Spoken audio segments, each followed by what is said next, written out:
Greetings, traveler, and welcome. You've just landed on the M&Me podcast. But fear not, for this is no mistake, no fault in the stars, no glitch in the matrix. I'm afraid this has all been planned, predetermined by powers known not to us. So pull up a chair and join us as we find our way together, for you are among friends. Hello, Matthew. 'Tis just the two of us. Hello, Mikey. And while we may be separated by time and space, I've never felt closer to you. Yeah, through the amazing things humanity has done in technological progression, it's allowed us to feel possibly even closer. I cannot thank Al Gore enough for his role. In Al Gore Zipper, man, I can't. It all comes back to them, doesn't it? It really comes back to Al Gore.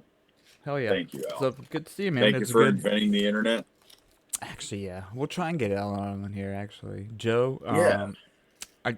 Joey stops by. Joe! Yeah, you saw him today. I wasn't there. I did. He was ranting about the fluoride and wanting to get out of the waters. That's the whole thing. Yeah, what's your pineal gland?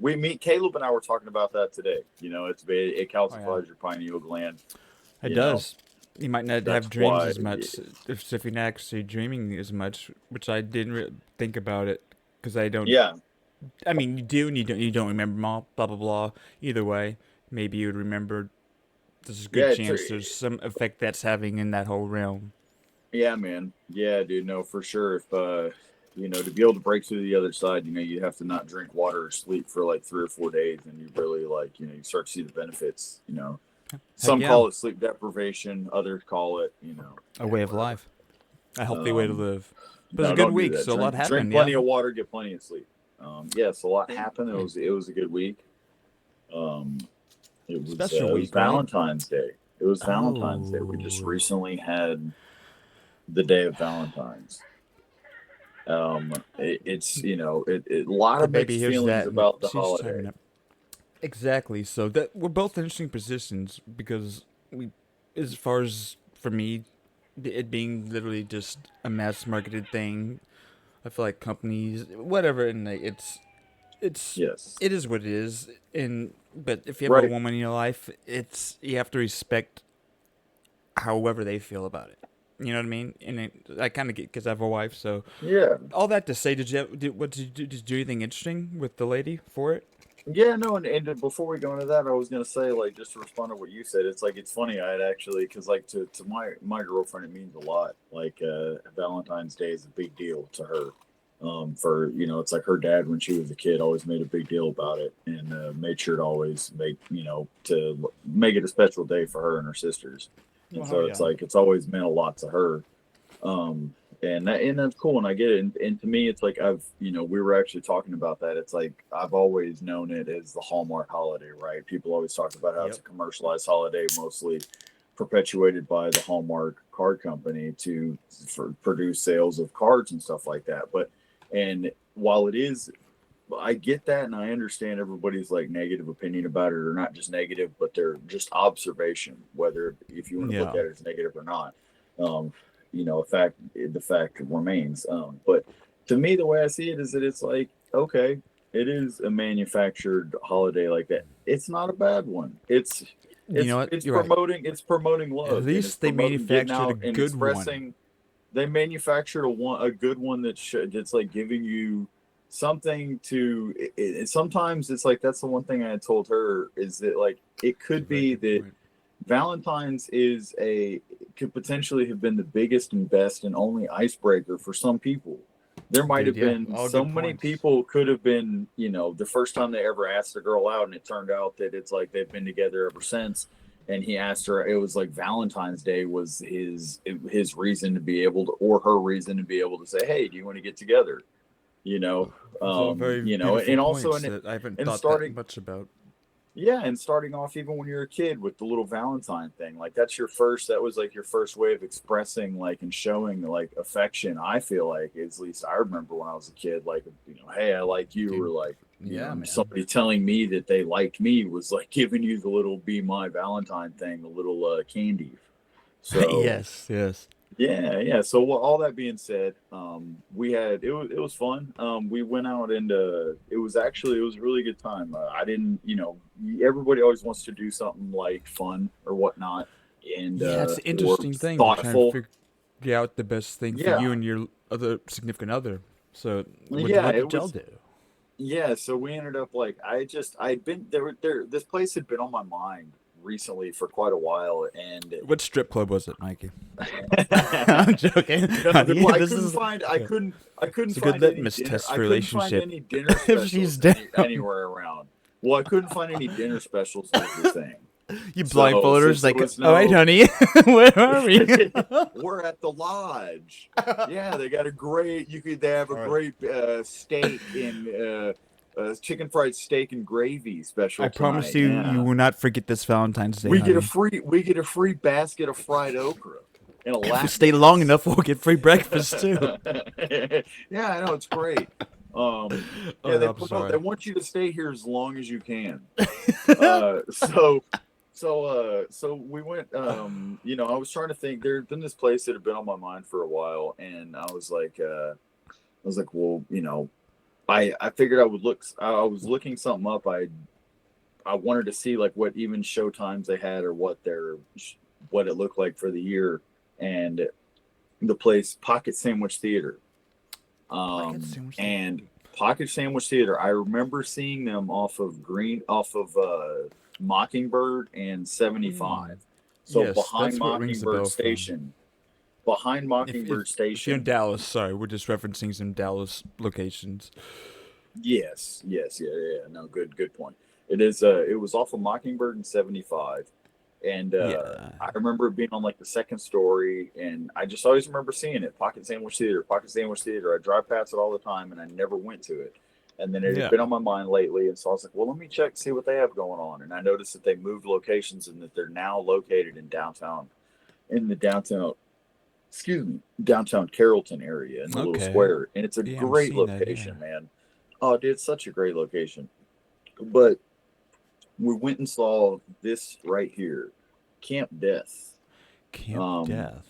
yeah, it's a Interesting. melodrama, and it was so cool, man. I mean, everybody like the performance was great. Yeah, it looks like It's what's tell me kind of what that's like when you walk in there. Like what was that okay. So yeah, you experience? walk in, it's super cool, man. You walk up, when you get Because up it to the looks place, it's fascinating. like it's almost it's like you have like a glass window, and all you see is a very small like almost galley, little bitty row area to where you walk in a door and you take a left, and you Okay. pretty much would form a line that walks straight up to a podium where like a hostess is. And Oh, okay. they ask you, it's like, do you have a reservation? Because you buy your ticket online, and then but you can walk up and purchase it. You can walk up and buy one, but Yeah. you set a reservation for however many your party is or whatnot. You buy your tickets for the event, and then you show up and just say, hey, this is my name, how many I have.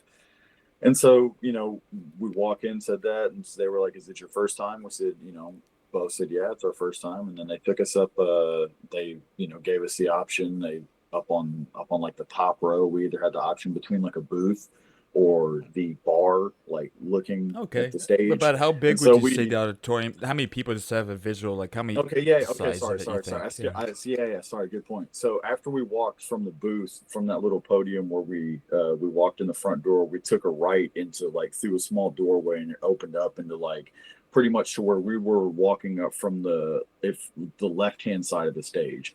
We were Okay. walking to where we walk in, and everything, all the seating is off to your right hand side. Okay. And they have like three levels. So you have the ground level right in front of the stage, you have a level just up behind that, and then you have a level behind that level. And then there's like one last row up along the top wall of booths. Okay. And it's really Good neat. Like visual they picture. encourage, yeah, Less than a they thousand encourage people. Like it's like a very yeah, intimate it's thing, right? small. It's small. Yeah, it's super intimate. I would say like if I had to guesstimate on how many people that place could like handle, I mean there's Like the majestic or like a kind of oh a man, theater I'd like that say size. 150, 200, like 250, Okay. 200 A people. nice intimate setting. It's Very not cool. very big. It's pretty small. Like it could be more than that, but I can't think more than 100, It probably needs to be 150. small I think for the the. occupancy could be 150 maybe. I just because Okay, base. I don't know. I'd say about that's cool. That's a 150 good people. guess. This it's less Yeah. than 500, so you really get the idea of the Yes. size of it. It's a very intimate Yeah, it's setting. very small, Cool. very intimate. But yeah, no, it was really cool. And they encourage they give you one free. Here, let me see. I think it actually says right here. And it's really neat. So I can kind of give you guys like an idea of what it's like. It says Yeah. win a basket of free popcorn. In this program, there are the names of 5 original characters from the Scooby Doo cartoons.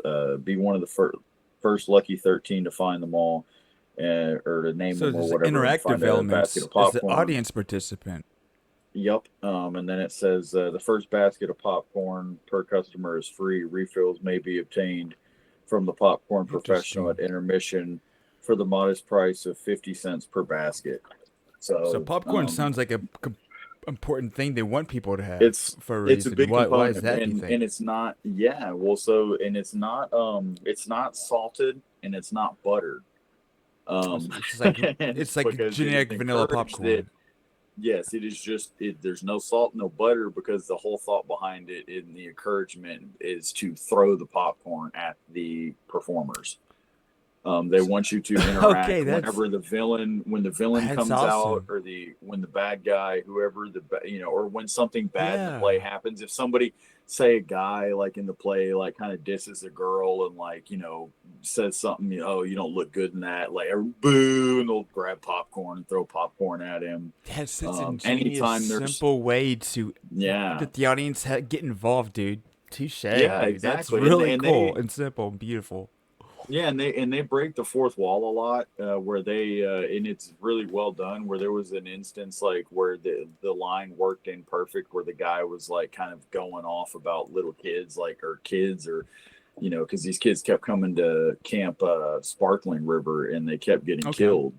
And it's almost like a play on Jason. It's like a parody of Jason. Okay. Is what Camp Death was. Is a guy with Joey I was about to say, Manchester. why is it Joey called Camp Death? Manchester is the bad guy. So here's Joey Manchester, and it's a great idea. He's wearing like this like jumpsuit, That's and he awesome. has this like, it's like a paper bag on his head, and he has this Yeah. machete. And it's really, they made the whole time, they made all these tongue in cheek jokes about different movies, like The Okay, Quiet so you being Place. a horror guy, there's probably a bunch Oh, of it was jokes hilarious. that you benefited from that might have been lost on people. Subtle Yes, things, right? yes. Okay, so for instance, a part you would love is that at one point she brings out this box to Joey Manchester, the bad guy. She brings this box out. Okay. Sorry to ruin it. Spoiler alert to anybody. This one is ended, so Exactly. they're not So going to be. It's done you're for the helping us year. by So letting us experience it. this one might not. Yeah, this one is probably not going to be back until next year, I would imagine.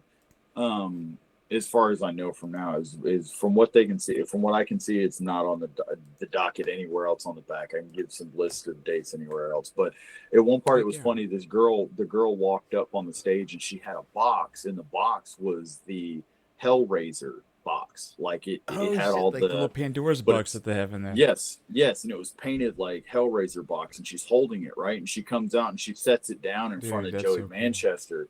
She sets it down in front of the bad guy, Joey Manchester, and they exchange words or whatever. And then she says something about it, and Joey Manchester like points at it, and he was like, "What's in the box?"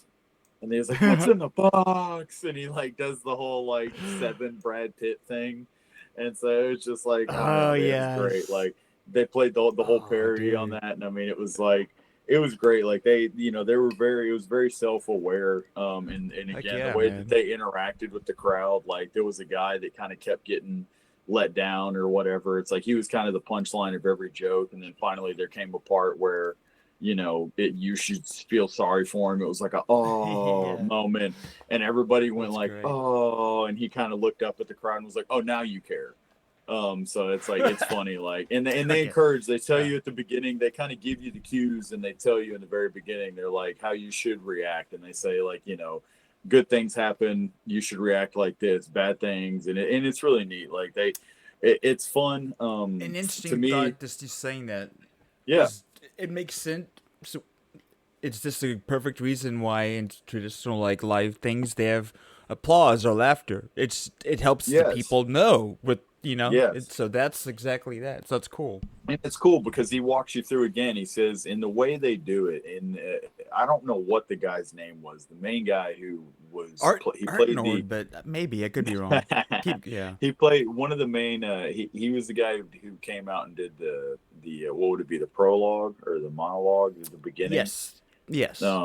And he came out, and that guy that was on stage in the very beginning was phenomenal. And he pretty much laid the groundwork and said, what was etiquette and what wasn't. And he was saying throwing popcorn's encouraged, throwing the popcorn is encouraged, and things like that. And again, just like the way he gave you the idea of like how to engage and at what points you say what. And he, kind of also was cool was a lot of people in the crowd that were repeat customers. And so they kind of helped you along in that sense where So as soon something as you he kind of gave a you want to cue, go he would back. give a cue. Yeah. Yes. And he would like gave a cue and the crowd reacted in a certain way. And he's like, okay, some of y'all been here before, it's like, so it's kind of, it's really neat, but it's also too, it is like a studio movie grill. So if you're hungry, go with an appetite. It's dinner because you could, and there's two. Did you get any food there at all to see if it was prior. We ate prior since it was Valentine's Day.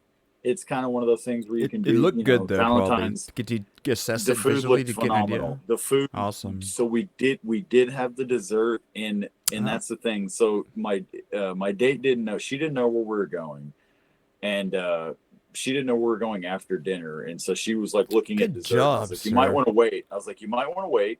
And she was like, okay, Stephanie is gonna be like, and did so, you see what Mikey did? So I took her here, and they ended up having like really good desserts, and it was like some kind of like cookie cake with s'mores and chocolate and like vanilla ice cream, and then like a Godiva chocolate on it. It was really good. It was like a Valentine's special thing. But it is good, and the service was great, man. Everybody, you're a romantic guy. You get to flex your romantic muzzle, don't you? Maybe. But this is observation. No, it's beautiful. It's cool. It's like a studio movie grill, but a live one. And for me, whether or not, I think they did such a great job of to where if you're one of these people where it's like, the way I look at it is that if you like TV shows, if you like movies, if you like comedy, if you like to laugh, it's like, if you like art and creativity, if you like people, you're gonna like this. That's the way I see it. If you like a form of entertainment at all you like, you're good. It's worth going to. It's hilarious, man. It's great, and again, it was so friendly. Like there, I mean, there was people there that they brought their kids. So they So did you have any moments as a audience that you're a participant? Did you what's the most engaging thing you did when you were there? Just cheered probably, or threw popcorn, cheered for a guy. Like one of the times they killed a guy. Did you really get into the popcorn throwing? Oh yeah. Well, the guy next to us really did. He had a bunch of popcorn and he was just hurling it the whole time. Because you're an athlete, anything happened. You could probably get good at targeting that stuff. Oh yeah, we could good spray. But the guy, I was enjoying it. It was my first time. It's the first time. There we go. Fun. But I threw popcorn when it was necessary, when the bad guy came up, and that so that was the most of my participation. But there was some funny points where kids reacted in the crowd genuinely. So it's kid friendly, like they encourage families and stuff. Yeah, absolutely. I mean, the worst you're gonna hear, as far as curse words went, was like shit. That right there, that you're gonna hear like on a PG-13 movie, maybe. Yes, exactly. Like PG-13, network TV, whatever. Yeah. PG to PG-13. Okay. I mean, the stuff that they can say on TV, like ass. I believe you can say ass on TV. Oh yeah. Not to be vulgar, but I believe so. It was, but I mean, other than that, super. But either way, but to wrap it up, I guess I can go ahead and say what their next lineup is, and then you can. I got their site pulled up here. So I'm kind of scrolling down here. It's showing upcoming at the end of February. There's something called Laughter on the 23rd Floor. I think. Yeah, this sounds interesting. Okay, yeah. So this is the next one. Read a little bit. Yeah, so Laughter on the 23rd Floor by Neil Simon. Laughter on the 23rd Floor takes place in the bustling offices of the Max Prince Show, a television variety program located on the 23rd floor of a building on 57th Street between 5th and 6th Avenues. Drawing inspiration from playwright Neil Simon's early days as a staff writer for Sid Caesar's Your Show of Shows. The play captures the chaotic and hilarious antics of the overworked writing team. They race to outdo each other with sharp-witted gags and zingers, all the while vying for the approval of the eccentric and unpredictable star Max Prince. And then it says PG-13 here, so it gives you an Yeah, idea of what, Awesome. Dude, that dude, sounds and fun, that's dude. and I'm and I'm definitely gonna go see this one. And how long? And it runs from February 21st through March 29th. Yes, yeah, Um, February. Yep, perfect. From yeah, historic exactly. downtown Carrollton, which is where he said it Yeah, was. and man, and so just so y'all know, in case you're and anybody that's listening and in the area, whatever, if you're in the Dallas, not to go on too much, but if you're interested in this, it is great. Like, if you don't want to, I recommend eating there and doing their thing. But also, too, there's a Babes like chicken right there, and then right next Okay, to Babes Babes, is there's like legit. I've been to there's a Babes. small. So in the spirit of supporting the whole kind of square and everything that they have going on there, you could go eat dinner at Babes. You could grab ice cream at the ice cream shop right next to Babes, Yeah, that and then historic square. I've been there within the last few months, and I didn't realize what they've done there. So dude, it's a it's so beautiful cool. place. A lot of options right That around there's there. also a Casa Rosa. There's a Casa Rosa Mm. Italian restaurant like pizza. Dude, yes, they're And they have Italian food, and then but like I said, there's also the creamery, like an ice cream shop. So like you could get Babe's Chicken, the ice cream shop, Casa Rosa, or if you wanted to get all in one, just go get your dinner, a show, and dessert and everything right there at Pocket Sandwich Theater. Man, again, I can't wait to go back. I'm gonna go back dude. I'm for Laughter excited on the to take 23rd floor. Allie wants to the go wife, again. dude. I mean, we should We got to probably go. We're gonna plan plan it, the four of a us. group thing, at least us. Yeah, But it's I'm it sounds Caleb, worth Ashley. going I'm to sure they'll every want to new go. thing they have. Like check out every new production they do. Honestly, Dude, yeah. So right now, I'll go through them just because I have the little playbill right here on the back of the playbill they gave us. It has them all. So the next one again, we'll say is Laughter on the 23rd Floor by Neil Simon, February 21st through March 29th.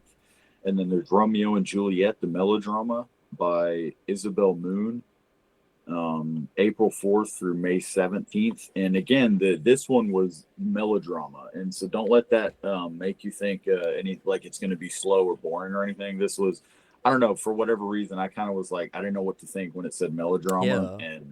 And it was hilarious the whole time through. It was just engaging. And there was no Humor point seems was to I be like, like a baseline element of everything they do, yes. which is Yeah. great. At no point did I feel like this was ever going to get boring after like some Yeah. that they did. It was just hilarious, man.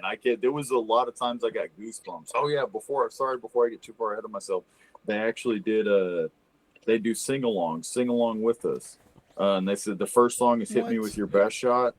Hit Me With Your Best Shot. So they encourage everybody to like sing along. They do the Hit Me With Your Best Shot song. Never Gonna Give You Up. They rickrolled the crowd and they had everybody sing the rickroll song. So they did this Um, when you were there? yes, when I was there, when we Okay. started, they were like, "Hey, we're gonna start with a song, get everybody in the mood." And then they said, "Hit me with your best shot," and all the cast came out and they danced and the whole and they were as they were singing the song, "Hit Me with Your Best Shot." They were walking around the crowd, throwing all the cast was throwing like popcorn on the crowd, It's like genius priming the crowd for the dude, experience emotionally it, and getting dude, them it gave me engaged. It's just so it smart. gave me it like kind of gave me chills at one point. It was so cool. Like it was just like this is cool, man. Like this is really neat. Like for Yeah. what You I could go felt there like and be like, I for don't what I even want to get paid, into it, but that sucks you in. dude. Oh man, I don't. You can't not get into it. I feel like. I Yeah. mean, it was just so cool. They all just walk around there, just throwing popcorn on you. I didn't notice it, but the one of the guys, Allie started laughing because one of the guys, as he walked behind me, just dumped a bunch of popcorn on my hat, and it just kind of sat there. And then like she was cracking up or whatever, like, and it all Dude, dumped that's off later. But like, Gosh, that's so Um, smart and so amazing. yeah, either way, I just wanted to add that, and then so yeah, so they have Romeo and Juliet, the melodrama, and that's on April 4th through May Okay. 17th, and then they have Tom, Dick, and Harry, by Ray Cooney and Michael Cooney, May 23rd through June 21st. That one sounds funny to me. Tom, Dick, and Harry. And then this one might be something you might like, Matt. This sounds up your alley. Star Trip, A Tale of Two Captains, All right. by Jason Cox and Joe Porter, July 5th through August 23rd. And I'm then, yeah, definitely that in one, for that. yeah, If I yeah. had to And then, pick one for sure, I'm there. yeah, again, Star Trip, Tale of Two Captains, and then the 39 Steps, adapted by adapted by Patrick Barlow from the novel by John Bauckham. Okay. I probably mispronounced that. August 29th through September 27th. And then I want to go see this one, Phantom of the Opera by Joe Dickinson from the novel Gaston Leroux. Again, man, I'm Dude, not good at yeah. this. Dude, whichever one we October actually 3rd go, we should through reach out November and try 15th. and talk to the creator and see if they'd be interested. That'd be great. Oh, that'd be awesome. And then to end the year, man, this is a great one to end off the year. Ebenezer Scrooge, November 28th through December 23rd. So they've got the Dude, year we got planned a whole out, man. year that we could schedule out, and it's chunked It's out it's right there. amazingly. It's right Well, there dude, for you. I'm glad you went So there because I'm I'm glad I went excited to there. actually go there. I've known about like you. I even know my dad went there whenever I was younger. He talked about it being a fun time. I was like in high school. I'm like, oh, cool, sounds cool. It was next to a video Yeah. store I used to go to all the time. Like, yeah, I heard about it. Looks really cool. Never went, and so I'm. It's really cool. It even makes me think about the whole effect, not the effect, but everyone places people drive by their whole life and they know a lot about, but they actually never go to. Just like Yes. where we went on Saturday for your significant other's birthday gathering, a Yes. little place. So Yes. a good friend Good friends. right there, Yeah. yeah, in Dallas, which I'd known about, even knew someone that worked there years ago, and it's like, oh, yeah, I heard it's Yeah. cool, Been never there went, since 2011. and it's like, oh my gosh, like, why didn't I actually come here? Because the experience was amazing. Oh yeah, no, absolutely, man. And it's like Yeah. it's funny, and I feel like you come around to things at the perfect time, Yep, and I think they're in a exactly. great location. They're in a great location, man. So I would say definitely, no matter, I don't care what the occasion is. If you're just, say somebody comes in from out of town and you're looking for something to do, this is, I Or mean, say it's like you're 30 you're bucks. It's like single and 30 bucks alone a and you ticket, want something to do by dude. yourself. It sounds worth checking Yes. out. Oh, dude, yeah, man. It's just fun, man. It's a If great. anything, So it might definitely, be, y'all go yeah. check out. Yeah. So, and two, just so people know, like, I don't know if there was a delivery method other than pick up at will call. I didn't Okay. notice that. I didn't select anything when I bought my ticket. It just said, I was like kind of freaking out because I ended up going and checking my email for the Yeah. confirmation, and it didn't have my ticket. And I'm like, what's going on? And then it said Yeah. delivery method pick up at will call. And so I'm like, okay, like, so they do, and I was kind of like, all right, I didn't know till I got up to the door if they had it when You're a I little walked up. anxious, And being like, "Is this about to yeah, backfire on Valentine's Day?" yeah, man. Yeah, but So, but as long as you everything was just put your cool. name down, Yeah, you just put who you are and then how many in your party, and it's super simple, man. They're really cool, awesome, and man. I cannot recommend it enough, man. Cannot. You Pocket sold Sandwich me. Theater. You I you've legitimately sold me on it. I wish, yeah, man. So, well, what? Let's go, man. What else are we So let's getting move on. into? Yes. So I mean, I took we had a baby, and it was nice. Her mom took her on for the evening and went to a movie and had dinner. So it was really nice. It was just, you're married and you have a kid. It's literally just having those couple evenings to actually devote to each other. It's we took advantage and it was really nice. So we had That's a cool, great man. time. We had a great time going to the birthday gathering on Saturday, and yeah, that gets us through our weeks. And now we can get down to the stuff that we're here to talk about: Let's go. You politics want me to and go? religion. No, Yes. Here's my hard all stance. right, okay, and I was actually, so we're getting to the film, and I didn't tell you this, but I'm thinking these for now. We'll call it film class. Oh, Film 101. I was thinking 101, but I don't want it to be like thinking introductory. But it's our film class, and so our film class assignment for the week was the year 1961 to it just was. see, watch, just films from that. No specific movies to get into. Just Google it. Be like, what came out? What do I want to check out that I know What about? seems enticing? Yeah, because and so and would you like to start, or I can go off kind of with my Sure. journey? You go first, I because could mine I will could be start. yeah. Yeah, and for those of you who are listening, and maybe this is your first time listening, which I hope it is, and if it is, thank you. Thank you for being here and sticking with us for so long. Um, and I would like to say, if you're thinking, hey, how would I, I'd like to participate, but how do I find, watching these movies from these different eras, whatever, I don't have a streaming service. Tubi is free. This is free. And If you you check the can Super watch. Bowl about the, actually, I didn't even know that the Super Bowl was streaming on Tubi during the Super Bowl. Did you know that? I Yes. didn't after the How do you fact. think I watched it? This is the You're thing. I being waited serious, for aren't you? people. I waited for everybody else to get to I the was house. with you. Is You that what we missed were it. watching it Yes, on? but you missed it. When you got there, before you, I made sure everybody knew. I said, "Hey, like we will be watching the Super Bowl," and I went to Tubi and clicked on it, and everybody saw Tubi was rolling it. So it was rolling through Tubi. Man, we're giving them the numbers. But so You, if you're wondering how just can like I Michael participate in Sawan, film you've school, been ahead of the game on Tubi and their trajectory. man, it's some people are born with things.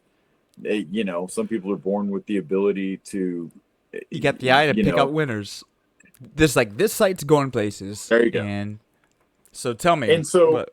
with that being said, a movie on Tubi that I watched that I feel like you're going to be surprised with, because I know I was surprised with, and You I'd know, love for you to pull up a trailer that I won't be able to hear, but I'd love for you to pull up actually, you should be able the to. trailer. 5 Minutes to Live, 1961. 5 minutes to live trailer. Yes, Let's see what comes up here. give this to the people. So I think this one at the top here. If you can see, there's a yeah, that's be I it. can't see. It's a black and white light. I So I'm can't see sharing. anything, but it's probably You should be it. able to see if. Hold on, let me stop I and see the reshare. pocket sandwich at top.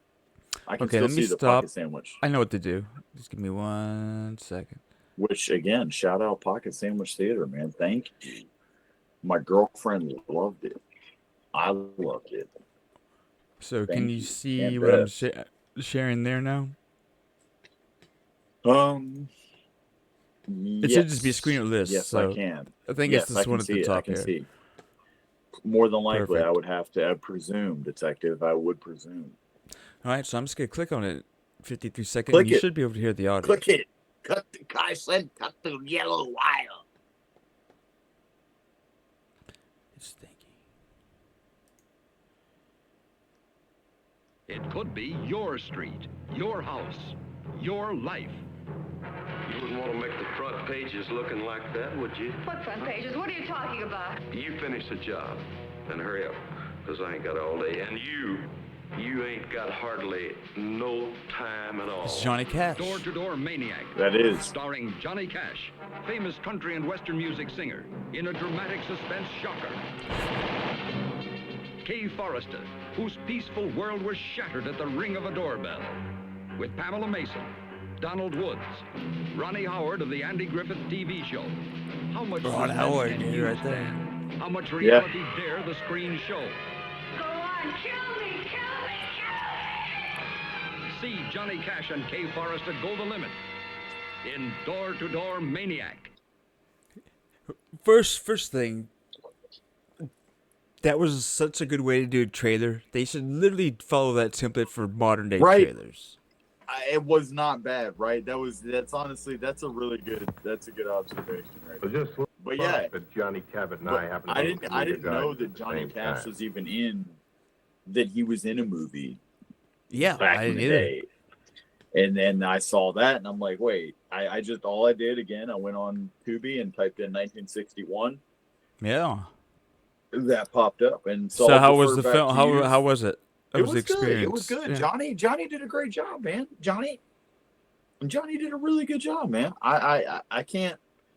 I was It's honestly surprised, 961, man. I thought it's it gonna be was. different, but you're able Yeah, to get but I into mean, it. overall, I really was. They Huh. put they put the suppressor on the revolver at one point, which I loved. I love it Yeah. when they do that because a lot of people, it's like, hey, that's not real. You can't do that. There's one revolver that you can put a suppressor on, and it's a Mosin Nagant revolver, or it's just a Nagant revolver. It's a Russian Yeah. revolver, and it's because the cylinder moves forward, makes a flat seal. But the one thing that I will say, when he put the suppressor on it and shot it, it really didn't make any noise difference. So Yeah. it was It's one of those accurate. It was things that it comes accurate. down to. Yep.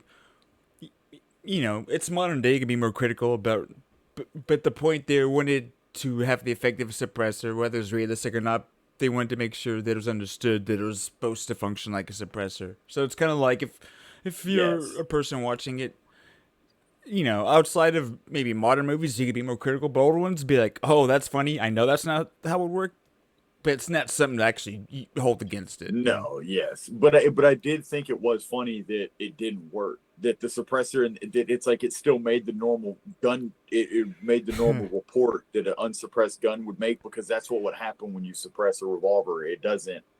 It's Yeah. still just like wow. So I did think it was funny that it was like, hey, that's not realistic, and then he shoots, and it's like, hey, that's realistic. It's like, it didn't work. And so they put one on there, but the noise was still a normal shot. So that's what was kind of That's funny about it. actually funny and a cool Yeah, observation. exactly. So I noticed that. I was like, wait, you can't do that. And then it was like, wow. And I'm like, well, because yeah, that's I mean, what you would can. happen. That's exactly what happened.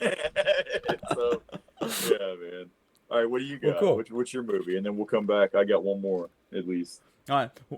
Well, cool. Yeah, I mean, you can go this because the main one The I Hustler. watched. Actually, there's also a trailer one that I didn't watch that I wanted to Okay. see.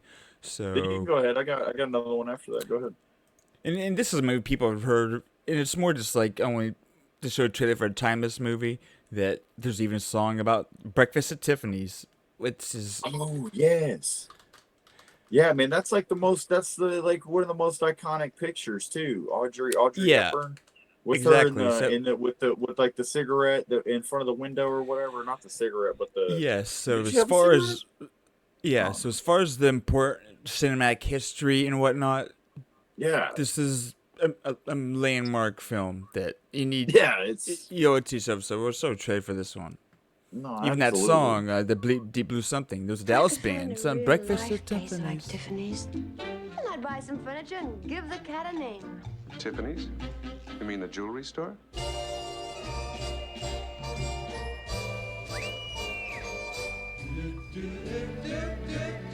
Don't you just love it? Love what? Tiffany's. I do believe love is found Andy Hardy. I'd marry you for your money in a minute. Would you marry me for my money? In a minute.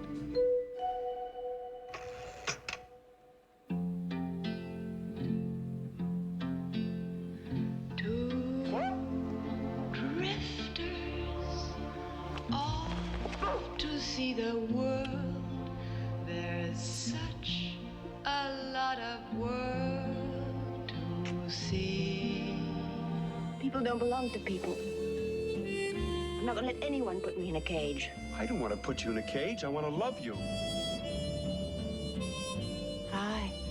Hi. What you doing?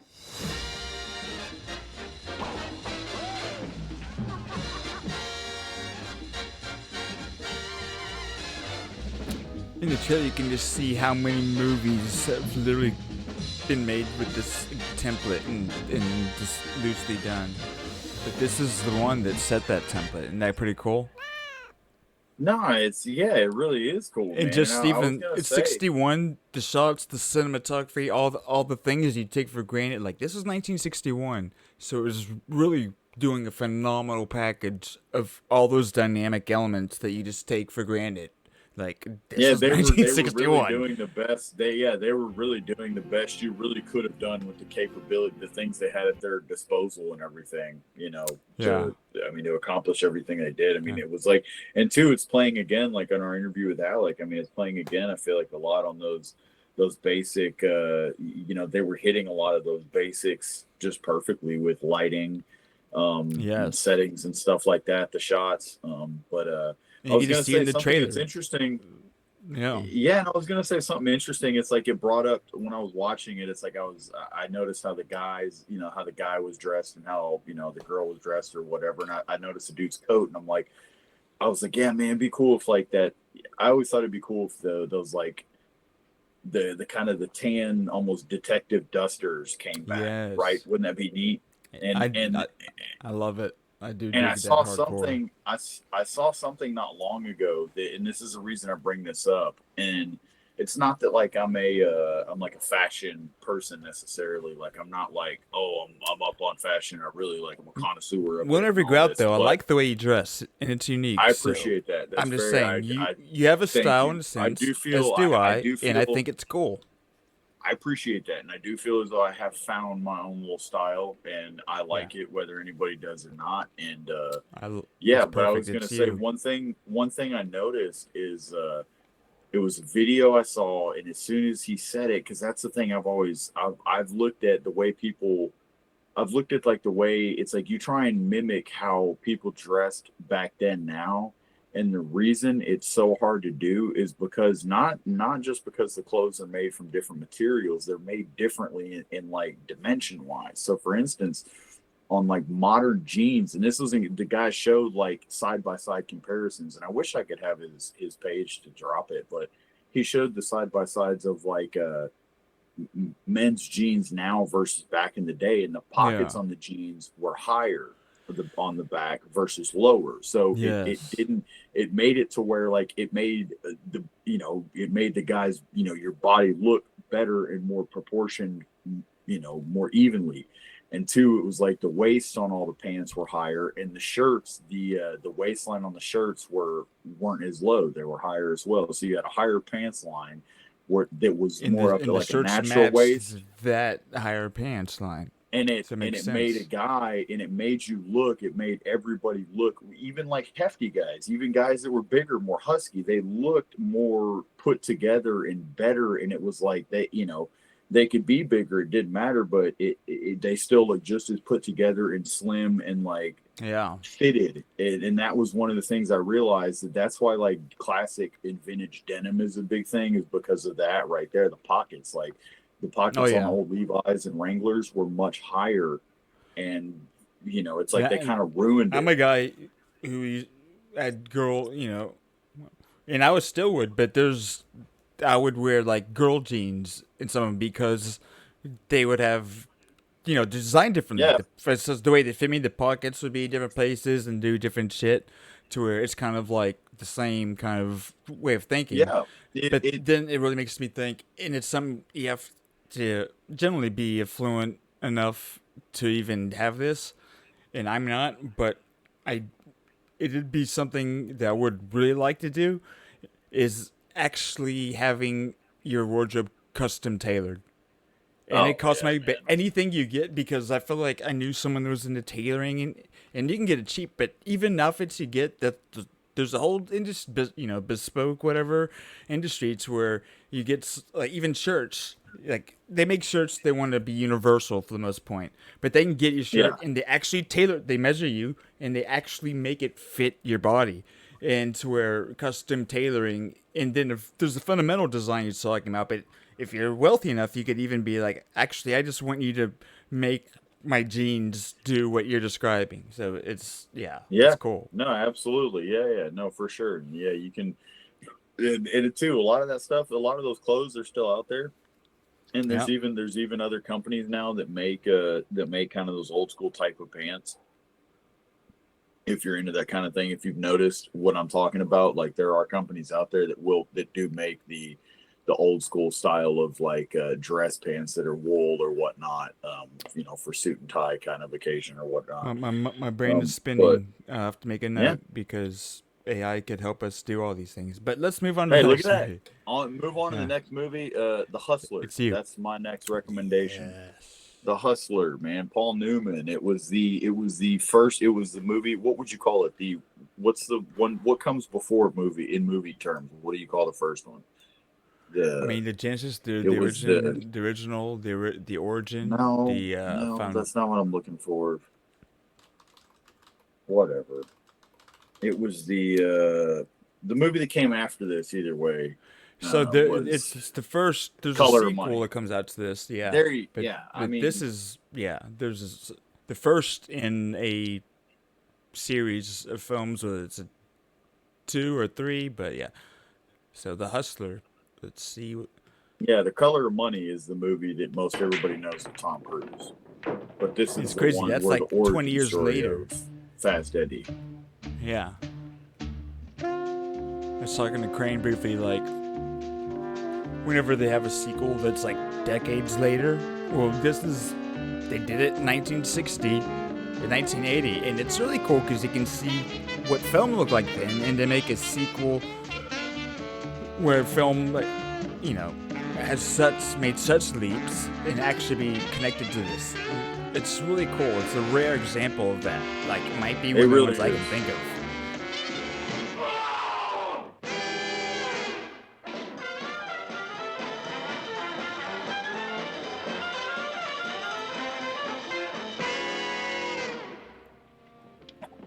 Look, I could always buy a bottle. Fifth of scotch. What do you want me to do? Just step out in the alley? Is that it? Big John, do you think this boy is a hustler? Sausage, rack 'em up.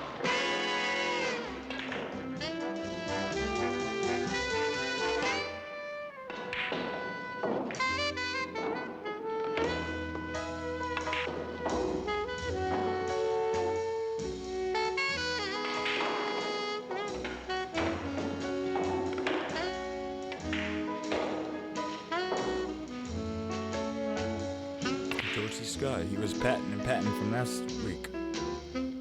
Oh shit! Hey, look, I've got troubles, and I think maybe you've got troubles.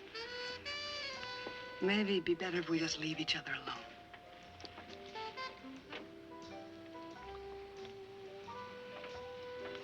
I got my things over at the hotel. I'll bring them over later. Come here. Paul Newman, man. I don't know. He's one of the. I feel like he had just like classic. He had classic like features. You're hanging on by your nail. Oh yeah. I don't know how to describe it. Definitely. I mean, he was an A-lister from back in the day, and you get to see an A-lister from then. Well, you can. You tell your boys. It's like Robert They better kill me, Redford. Bert. They better go all the way with me. Because if they just bust me up, put all those pieces back together again, and then so help me. So help me God, Bert. I'm gonna come back here and I'm gonna kill you. You know who Paul Newman somewhat reminds me of in only shots from like the side and stuff like that? Tom Berenger. Okay. Yeah, I can see He bears a resemblance like a young Tom Berenger. Not Tom Berenger and Sniper with the scar. I admired the trailer game. Okay, yeah. Again, this is a year where they might have some. So far, the trailers, they're doing something right. Pretty cool. Heck yeah. Good shot. Alright, well, I guess we'll get into. So this. If there's another one you can show, just because the next one, in the other ones, I'm going to do a little deeper dive on it. So if there's any other one you wanted to show before then, let me know. I think you froze. He'll be back. It's a funny freeze. You can't hear me now. Look at that. Talk about a time to freeze. Oh, he's gonna love this. I can't wait till he comes back. You'll saw that. Oh, if you're only listening, this is a reason to actually check out our YouTube. to see it because he got disconnected and it freezed on him. Just look, Mikey. Can you hear me? Okay. I was just like, no. So I can't wait to watch this, right? Because it froze on you, like looking interested and just kind of looking at there. And it took me a second, like, okay, it froze. He's about to be disconnected. But I'm like, I was telling people, it's a reason to check out the video because the timing of the freeze and everything, you're just like, I know it was. I was gonna say I saw was where I froze, great, and I'm like, dude. did I freeze like that? Hang it on, was let me. perfect, Are we going live still, or is it paused? yeah. You're good. Just keep All going. right, well, hang on. Let me. All right, I'm gonna get a drink. Oh, real take a quick if break, you and wanna we'll be keep right it back. rolling. This. Okay, We'll take a quick break. Let me. And we're back. Hey, yes. And it was fun. He hasn't had a chance to see how perfect the disconnect I was. can't wait. I but can only goodness. imagine because I was Dude. like, from my end, it seemed hilarious, and I was like, wait, did it just freeze right there? Am I frozen like that? So I can only imagine. I can't wait. So great. So it's great. So we're coming. So here, the last movie we'll talk about here is we'll get into a little bit more. I got one more after. Like I have another, like you said, one of those that even though I didn't watch it, but it's Let's one that do I that wanted now, to then. watch. Let's do that. Okay, now. all right. Sorry, Mad Dog Coll. Okay, Mad Dog Coll. Coll. Mad Dog. Coll. Mad Dog Coll. It's a movie. Not cool. Call. Mad Dog. Coll. Should make it. He was a gangster, and it's got the dude. What's his name? Jerry Orbach. The dude from the guy from Law and Order. Oh, here Lenny, we go. or whatever. Yeah.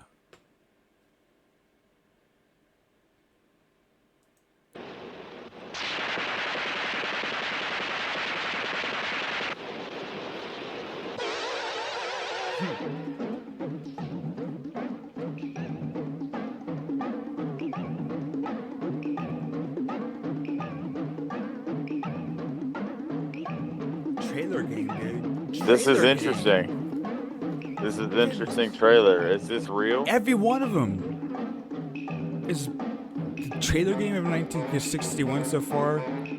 They're doing something right, and I love it. This is just picture shot by shot. Exactly. Right? Yeah, they're just taking stills from it. Because they could have a trailer, but the creative mind said, let's do it this way. It's interesting. Fucking genius, dude.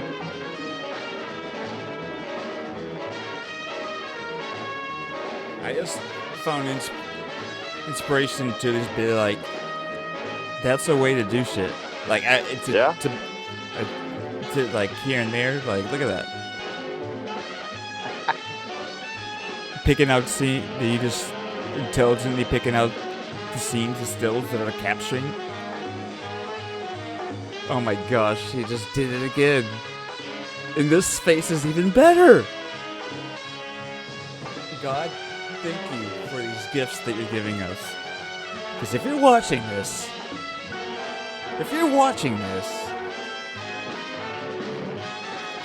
the face that it Mikey got disconnected on, you couldn't plan this better. They're getting progressively better. This is, I don't even know what to think. This is like, thank you, Heavenly Father, for such amazing, ridiculous content.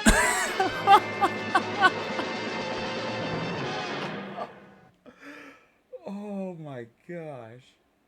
Oh my god. Mikey? Mikey? Can you hear me? Can you hear me? Am I back? Am I two Dude? for two? Am I two for two? Dude, hold on. Am I two for The two face on that it ridiculous froze ass on freezes? this one, it's like, okay, the first one was funny. I was there saying, thank you, God. Thank you for this amazing timing. Dude, you were like this. Man. Like, it caught you laughing and froze it. Dude, I can't. It's literally thank you. it's that's you couldn't awesome. time, you Oh, couldn't that's intentionally do hilarious. it that well. Well, because I So, feel like I noticed it freeze, and I was like, "Did it just freeze?" And then I started laughing, and I wonder if that's when it froze, is when it was on me dude, laughing, rather than like me realizing when it froze. it's Like, whenever because you're on my end, it was laughing. like I froze here, I like froze No, you here, froze and for I'm me like, when you're "Wait," laughing. and then I just started laughing like this. I was like, "Oh my god, it just froze again!" And then that's hilarious. So it froze later. Oh my god, that's awesome. All right. Oh, So, that's do you funny. I think can't it's? wait. Do you think is it your connection, or do you think it'll be we're good? Like, is there anything you need to do to? It's a gamble. It's just like I don't think I we hope can it won't do happen it. again. It's going to be a gamble. I hope it Okay. won't happen again. I mean, I'm on the iPad. I'm on the patio. Nobody's Um, downloading. People, my mom and Yeah, I'm dad are just just trying to think watching if there's TV. if anything So just being close, if the proximity to the router, if even just like half a I'm foot close. might make a difference. I'm close. I'm We'll just very keep it close. I going. can't get any closer. Yeah, we'll just All roll right. with it. So, yeah, great trailer, dude, and great trailer game, and that's a whole nother thing that we can talk about. But we're gonna rank the trailers, and so far the year 961, every trailer has done a good job and been unique. So Fantastic. here we go. So now we're about getting to the film class. But what I just said. So this is the year a film, a Japanese film by Akira Kurosawa came out. That's Japanese? Okay. Yeah, it's quite seminal and important as far as the film. And I'm trying to think of this movie's Yojimbo, and I'm sure it's been referenced in different movies, but as far as like action films and things it did, we'll talk more about it. So a trailer for it first. Let's see it. Yojimbo. I won't show that yet. Yojimbo. Yojimbo. Stop. Interesting delay there. Oh, it's because I'm presenting, so there's a slight delay. Yojimbo trailer. So yeah, I mean, this is like one of those Criterion films. It's important. Blah blah blah. Okay, yeah. Good summary. Blah, blah, blah. I'll get more into it. No, yeah, you're good. I like that. That's honestly the best. That's all that people need to know sometimes. It's important, yada, yada, yada. Rotter.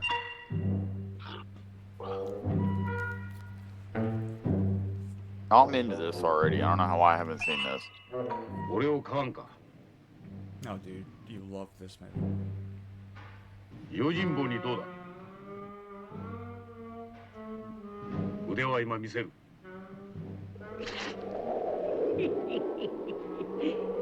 ああ面白いもん見せてるか If you're only listening, you could see subtitles in the trailer.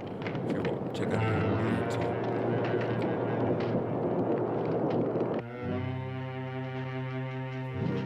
Oh.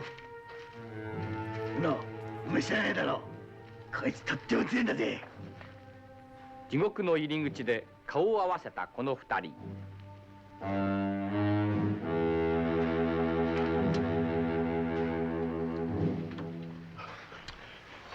このざまだだから言わねえこっちゃねえ6人ぐらいじゃ手不足だ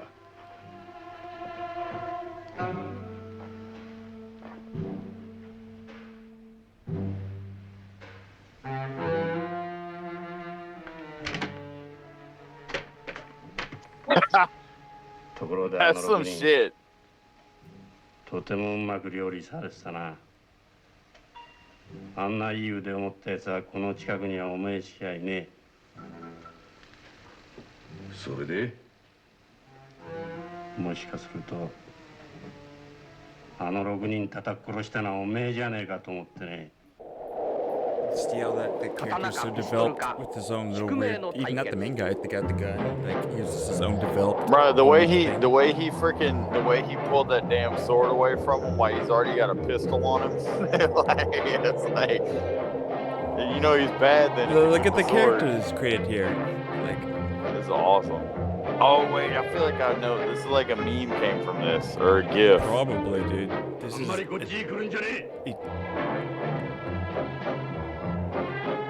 timeless cinema insanity.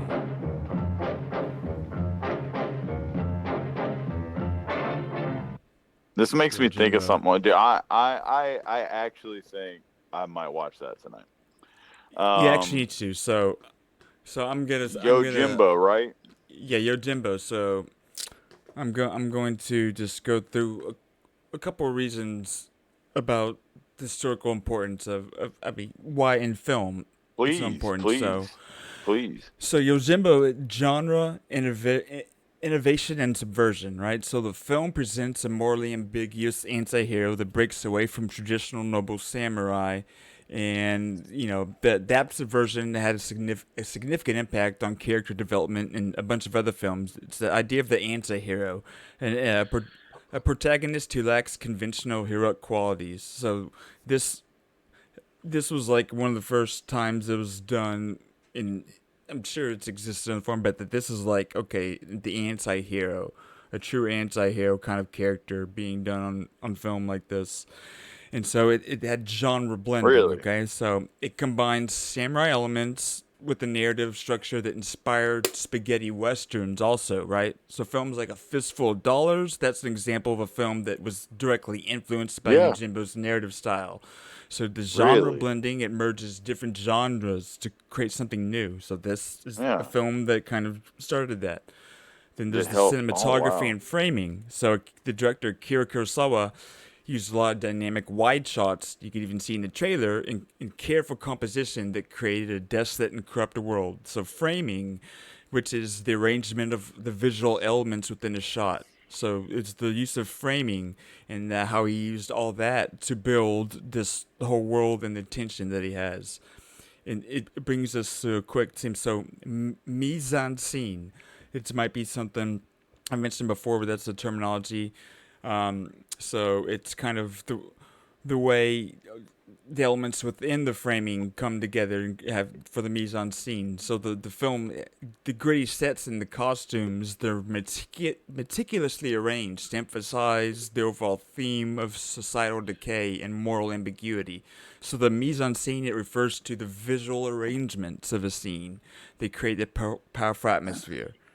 So the mise en scene, so that if we use that in the future, that's kind of just the visual arrangements of a scene. All the, like Mikey, everything he's doing with creating is there. The mise en scene, all like the visual arrangements. Feng shui. It's exactly. Like the same kind Your type placement of all the elements to create that environment, that's the mise en scene. And then it's editing techniques, right? I like that. So I like that. It sounds cool to say. So it's one of those terms, is like framing, seems like mise en scene. That sounds pretty cool. Mise en scene. Misenscene. I believe it's French. And if you throw that out, I feel like sorry to interrupt your flow, but I feel like if you throw that out, like if you actually throw that out in the right time around people, then the fuck, like, like, you're gonna come off educated as shit. So take notes and know when to throw that in. Add that to your lexicon. Yes, your quiver of terminology. Editing techniques, okay? So Kurosawa, he uses match cuts and cross-cutting, right? So match cuts, they link two scenes with similar visual elements for seamless transitions. And cross-cutting interweaves multiple storylines to heighten suspense and draw parallels. So it's all these elements. As a viewer, you see them and it's cool, but it makes sense to jump and just have the story, things that are just second nature in modern filmmaking. But 1961, this is kind of like groundbreaking, inspiration that led to that being a thing. It set the mise en scene for everything. There you go. Another element, so sound design and musical score, right? So Yojimbo, it employed a minimalistic soundscape and a sparse score that really amplified the tension and the mood. So, and this sound design in movies involves manipulating audio elements that the whole point is to support the visual story. And then societal commentary, right? So the film itself, it reflects on post-war disillusionment in Japan. So it makes more sense for that element if you're Japanese, but it's a global thing you can relate to for every nation, Yeah. really, to an extent. It critiquing institutional corruption and the erosion of traditional values. And so kind of underneath it's trying to prompt the audience to question authority or cultural norms. That's kind of like a underneath whole message of it all. And then the character archetypes, right? So an archetype, it's a universal symbol that's recurring throughout literature and film. So the protagonist embodies the lone wanderer archetype. So lone wanderer is an archetype. So influencing character development in Eastern Western storytelling. That whole lone wanderer, it made me think of that quote. I think Chris here once that said almost every story or a movie, anything literary work can be broken down Man to comes two. to town, or stranger comes to town. Man goes on a journey, a stranger man comes goes to town. on a journey. Yeah. Right? So it's a perfect example. It made me just think of that. So man goes lone wanderer, right? A man goes on a journey, right? Or shows up in town. So pretty interesting. Beautiful. And a couple more points. The narrative structure. Okay, so Yojimbo had an episodic and loosely structured storytelling framework that are just this film structure that it really encouraged other filmmakers to experiment with non-linear narratives. So non-linear narratives, it presents events out of chronological order. So it's again something in modern TV films and things are done out of order for as far in relation to time, which again it's just something of modern times that they use. But again, this is like one of the first times it was really done in a cinematic way like this. And then the final point is just the global cultural impact. Okay, so the themes of power, betrayal, moral ambiguity, it resonated internationally. That's why it's a Japanese film, right? But so this film bridged Eastern and Western cinematic traditions, right? And it influenced all the aesthetics and narratives techniques that were used on a global scale. So that's whether you could watch it and be like, it wasn't for me. But as far as understanding why people might revere it, these are elements. Yeah, exactly. If you learn about it, if you happen to be going to film school or something, these are points that they're bringing up as to why this movie is important. And that's really cool. And there's this final 5-second the final fight scene, right? It's funny because if you just go to YouTube and Google Yojimbo, one of the first few things that'll come up will be Yojimbo fight scene. Oh, so that you just know some people search because, this is the timeless fight scene. And again, this is 1961, so obviously you don't just have that in mind, but then you just think about it all. But I'm about to play it. It's a quick little 24-second fight scene, the final fight scene. Spoiler alert. Pardon?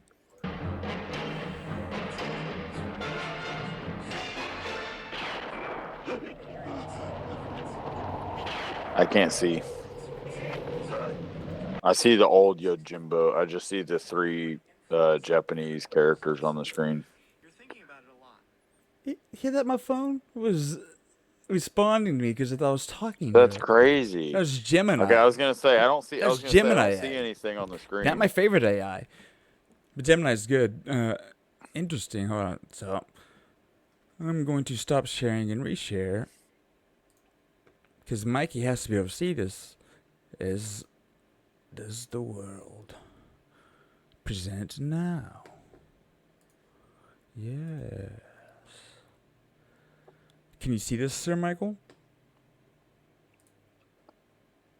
Give me 1 second. Cool. It's fun even doing this sort of thing. I don't know if you watch Joe Rogan's podcast much. They do the same crap. They have Jamie pull up stuff. Someone's sitting there and they're talking through fumbling through getting shit working. So I'm like, okay. I mean, I'm cool doing it, but they're doing well, so it shouldn't hurt us. Yeah. So you can see that? Oh, let's see if he freezes out again. Oh my gosh. This is great. Wait, are you still there? Look at this. This thing. When he's unable to be here, we get the beautiful just environment is the world in the other world creates, right? But this, I guess, this is the trade-off, right? That you have to navigate some of this the connectivity issues with this current bandwidth setup, which everyone has limitations based on a lot. But so he'll be right back. I'm gonna take a little break, and we're back, and we're about to. Sorry about. You don't apologize. Sorry You're about good. that. Oh, Yeah. Okay. If you want to, you can apologize.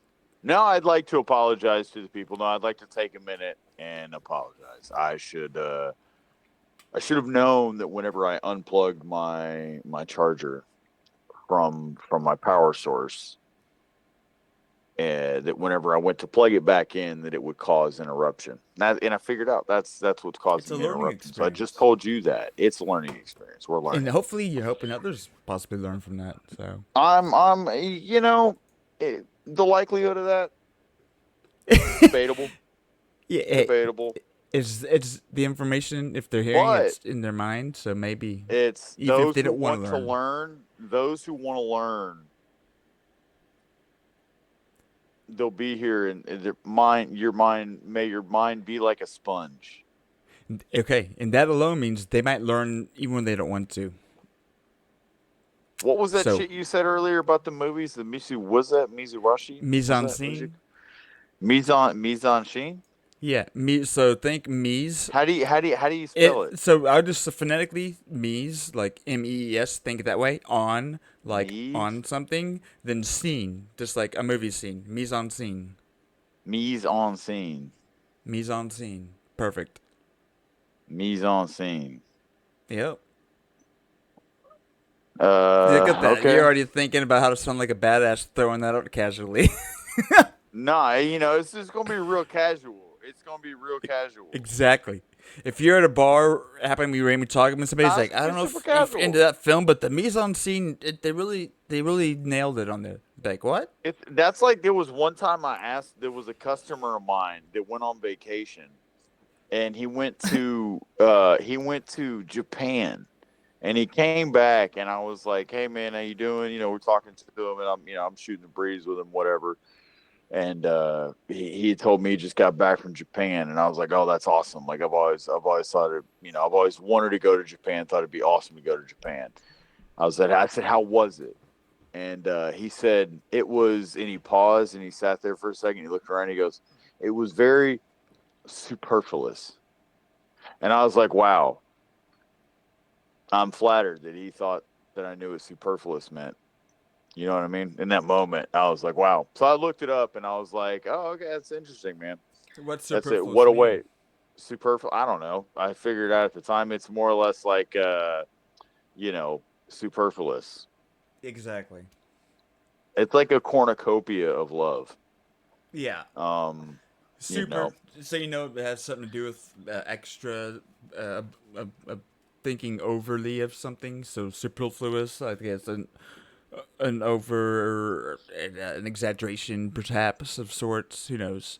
But so maybe expect, that's great. I don't know if you're familiar where you're there. Did you appreciate Yojimbo and just think about the mise en scene and how well it was done? Wow, the mise en scene. Okay, I see. I noticed I should be looking at you like this too. So this way I should be like this, to where I'm like, actually, no, I flipped my shit to where you can be looking the other way. I adjusted to the fact that. So which way? But on my screen, I'm looking at you like this. Exactly. For you, it's backwards, but I made the adjustment earlier. I noticed that, and I flipped mine. So I'm looking at you right now? Yes, you are. Oh, I adjusted to the natural flow of things. Either way. I did my best to accommodate. Final fight scene of Yojimbo. About to show this here. Let's see this. Yes, let's see this. 24 seconds. There we go. Hey, that's a lot longer than a lot of people last.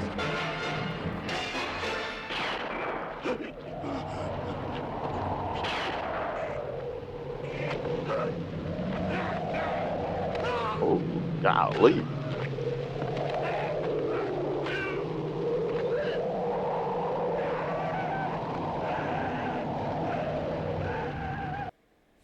Dude, okay, timeout.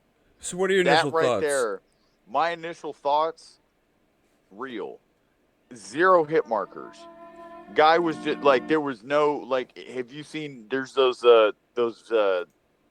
new footage of like different video games or whatnot, first person shooters where it's like World War I, World War II combat and they're shooting people and there's no hit markers, like the characters are just dropping. Like Well, there's it's no the beauty feeling of it behind being it. swords, right? So And that's kind of the way that came off, is like in most of almost all even sword fighting movies, you feel like that. It's like it's like a lot of times like that. Like, I don't know, it just felt so like indifferent and real.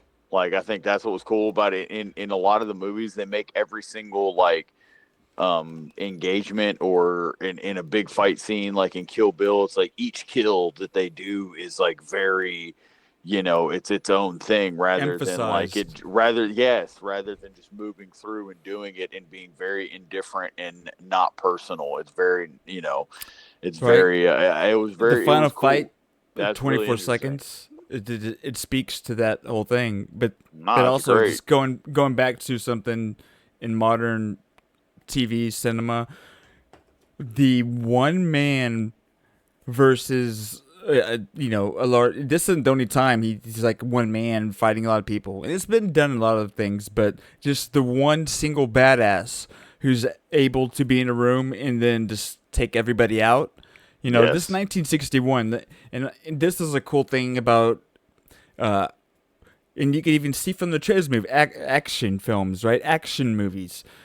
I feel like the Japanese, I feel like they set the tone or standard for action films being in a lot of stuff at action in cinema. Yes, I can't disagree combat, with that. hand-to-hand combat and stuff done in dramatic fashion, it wouldn't even have thought like to do in American stuff. But samurai, just the nature of it all, and then them to present a choreograph a scene for one man to navigate and take out a group of guys. It just wasn't even a thing that they would do in Western cinema. No. And now it's just something that's implemented. You see John Just Wick so or something where normally a after, guy like- takes down a room of guys. Yes. That 1961, you're not seeing movies where a guy is a badass taking a room's guys. No, it's a But good this point. was the That's a movie really that good did that. point. And this is an No. example, the final fight scene of one single badass, quickly 24 point. seconds taking out a handful of guys, and that just shows you how ahead of its time and how influential this was. Yeah, no, for sure. And I don't want to say, like, in that very last, like that in just that little 24-second clip, like, I love the mise en scene in that clip. It was perfect. Man. 24 seconds. I was do it one more time. Just Do it recycle again. those things. People can just have others just think about it or not think about it, but we put the thoughts. Give in us your 48 mind. seconds of it. Oh, I gotta go back. Can you still see this? Oh yeah. Oh yeah. Got So it. one guy's a gun. He throws the thing, disables the gun. Everyone knows his sword. Oh, that one right there. Oh. Like, that's what I'm saying. All that seems real. Like, you hear a little bit of noise. It sounds like it hit. It's like, ooh, that sounds real. Yeah. That seems real. It just if that were happening, which how quickly you just do, it's so cool. It's Can I get you? Can I get you to pull up? I don't know if I've maybe had you pull it up before, but this is just really whenever you reminding kick me. John This Cena is and like, Spider-Man's ass. Fine, here we go. Thank you. I hadn't. I don't know if the internet's seen it. It hadn't gotten a lot of views, Yeah. and I'm like, yo, did y'all not see me beat up John Cena and Spider-Man at the same time? No. If you don't mind, this is just giving me. I feel like the reason I want to bring it up is because I feel like this is almost. It has to have a huge inspiration on like a lot of the shots or Here we go. whatever in the movie. I don't know if you've ever seen it, but you really should. I think I may or may not have mentioned it, but The Good, the Bad, and the Weird. Is it am I pulling up a trailer or is there a certain scene? It's a trailer. It's a trailer. Just show the trailer, and it's like because I can't like off the top. It's like there's one scene. I just have to look for a second, and I'm like, I don't want to waste everybody's time or whatever. Official But trailer? we Here can we just go. show just look at the trailer.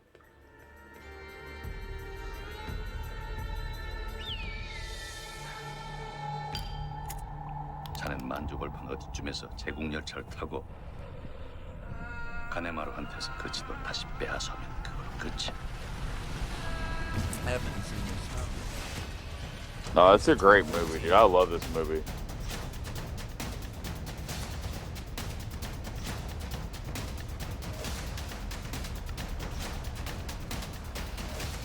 어리석은 이 지도를 봤느니 어쨌느냐 하는 날은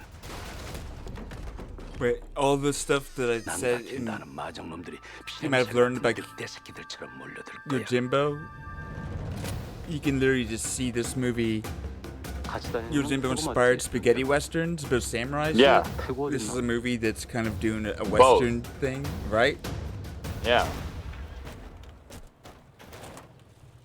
And it's like Mad Max western. Huh?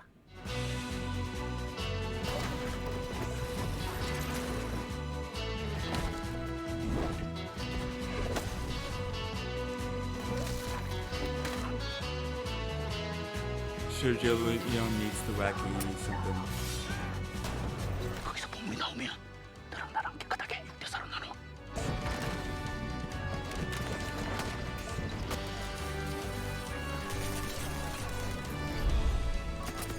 I'll be watching this tonight.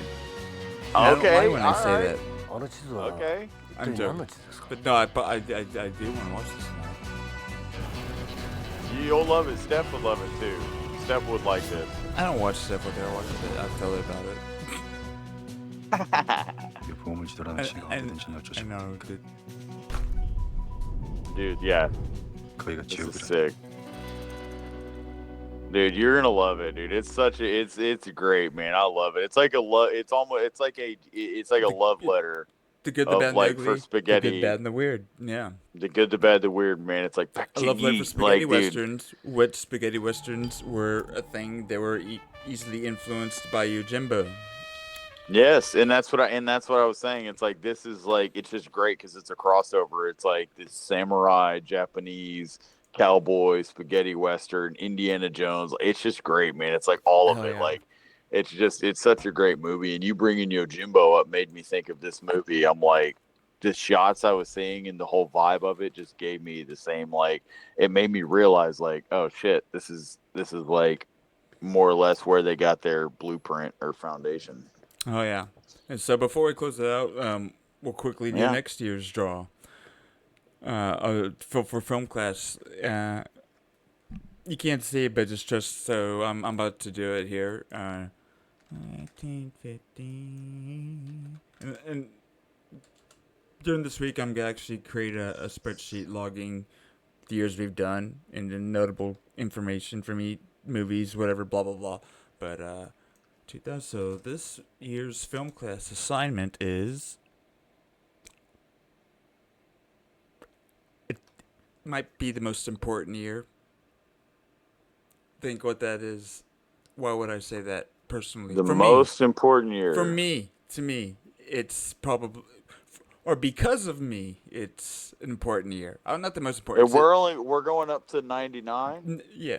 Or yeah. 2000. No. But forget movies. It's a year that's important because of my existence, and it's directly related to my existence.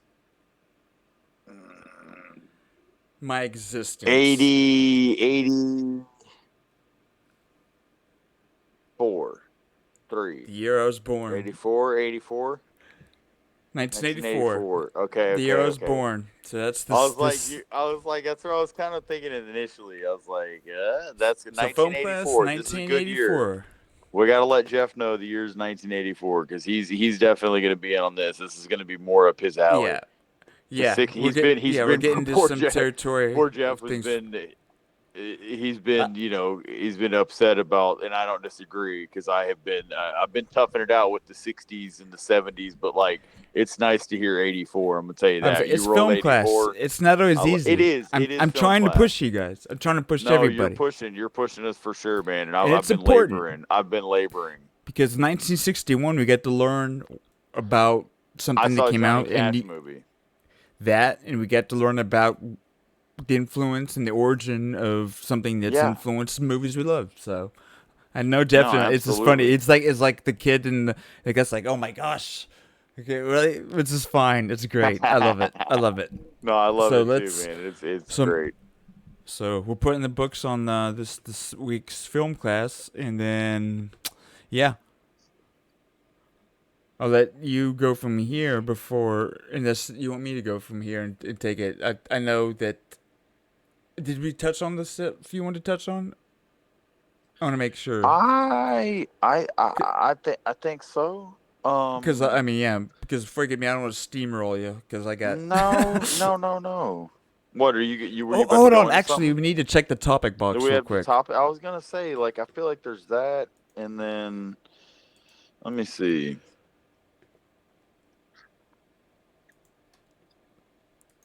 So I had a funny I just had a funny hypothetical thought. Are we still recording? Did you say you were stopping? So we'll do the topic box real quick, and then we can get to that. Okay, if you want. cool. Or we can. What's your hypothetical? No, on our way to topic box, I just had this thought one day. Like I was playing with the dog, and I was like, wouldn't it be funny? It's like, or what if you played with kids the same way you like played with your dog? Like, you know how you grab a toy and you're like, oh, you want it? Oh, and you throw it or whatever. I figured it's like you imagine that, and it's like playing with a kid like that. God, it'd be terrible. Poor kid. That'll be terrible. I'm just letting you know you're not gonna get to see what, but just I'm about to read it, but that would be terrible. Just gonna let you know I'm not recording that. Yeah. No, I'm just saying. saying. Like I can't see anything. Is that funny? God. Is that what you find funny? Is that what you No, find it's funny, not Mike? that I find it funny. It was just. I'm joking. You kidding me? I think that's the way we hilarious. Play with dogs is hilarious. I think is my point. Is that it's like we grab a toy and instead it's like obviously the dog wants the toy. So instead of like letting the dog have the toy, we grab it and we're like, oh, you want it? And then we fucking throw it. And it's like you imagine playing with a kid like that, like grabbing its toy and being like, oh, and then fucking throwing it like. It's just kind of like my stand-up routine on my birthday. There's a whole segment. Very similar. Yeah. Talk about having the cages and different things about the similarities between the raising the child and the dog. Yes. I just had that thought, and I'm like, man. Okay, so here we go. And I really have no idea. And this is from Art Nord Kimney. Which is great. It's been a while since we have Art Nord. Dude, send that boy something. Art Nord. It's been a while because Bird's been sending a lot of stuff, but Art Nord, it's been a while. So here we go. If you could swap lives with any fictional character for a day, who would it be, and what mischief would you get into? I'll let you go first. Or we can think out loud. Any fictional character for a day. I don't want to be obvious, so I want to think about. So superheroes are the first thing, right? I don't want to go superhero route. I want to go. No, I would say Enoch Wallace. Okay, who's that? He's from the book Waystation, which I believe will be made into a Netflix TV show at some point. I'm holding out. I would say that's in development purgatory, if not hell, if not like some version of those things. You go first and say your next thing, and then I'll go. Enoch Wallace was. Go ahead. Any fictional character. That's my pick. Because he was like he had a lot of power. He could do a lot of things. The kid from Sixth Sense that could see dead people. Oh shit! What would you do? What mischief would you get into? This is good. Okay. Yeah, I did a shitty one. Okay, and so I can see dead people, but I've already learned that, right? So I would ask them to help me do pranks, and so I'm trying to think, but they'd be knowledgeable. So I'd try and find important people, maybe if there's any way I could somehow, orchestrate on my abilities to get a conversation with the president, and then just somehow prank him really hard based on some dead people knowledge, so someone in his life, someone that he knows has died, and just prank the president and be like, hey, I see your dead dad. I knew that. Something stupid. I'm gonna piggyback you, and I'm gonna and as a better one, and I'm gonna say I would like to be I'd like to be Mel Gibson from What Women Want. Okay. And I'd like to yes, that's a good one. And I'd like to be able to go and gaslight women.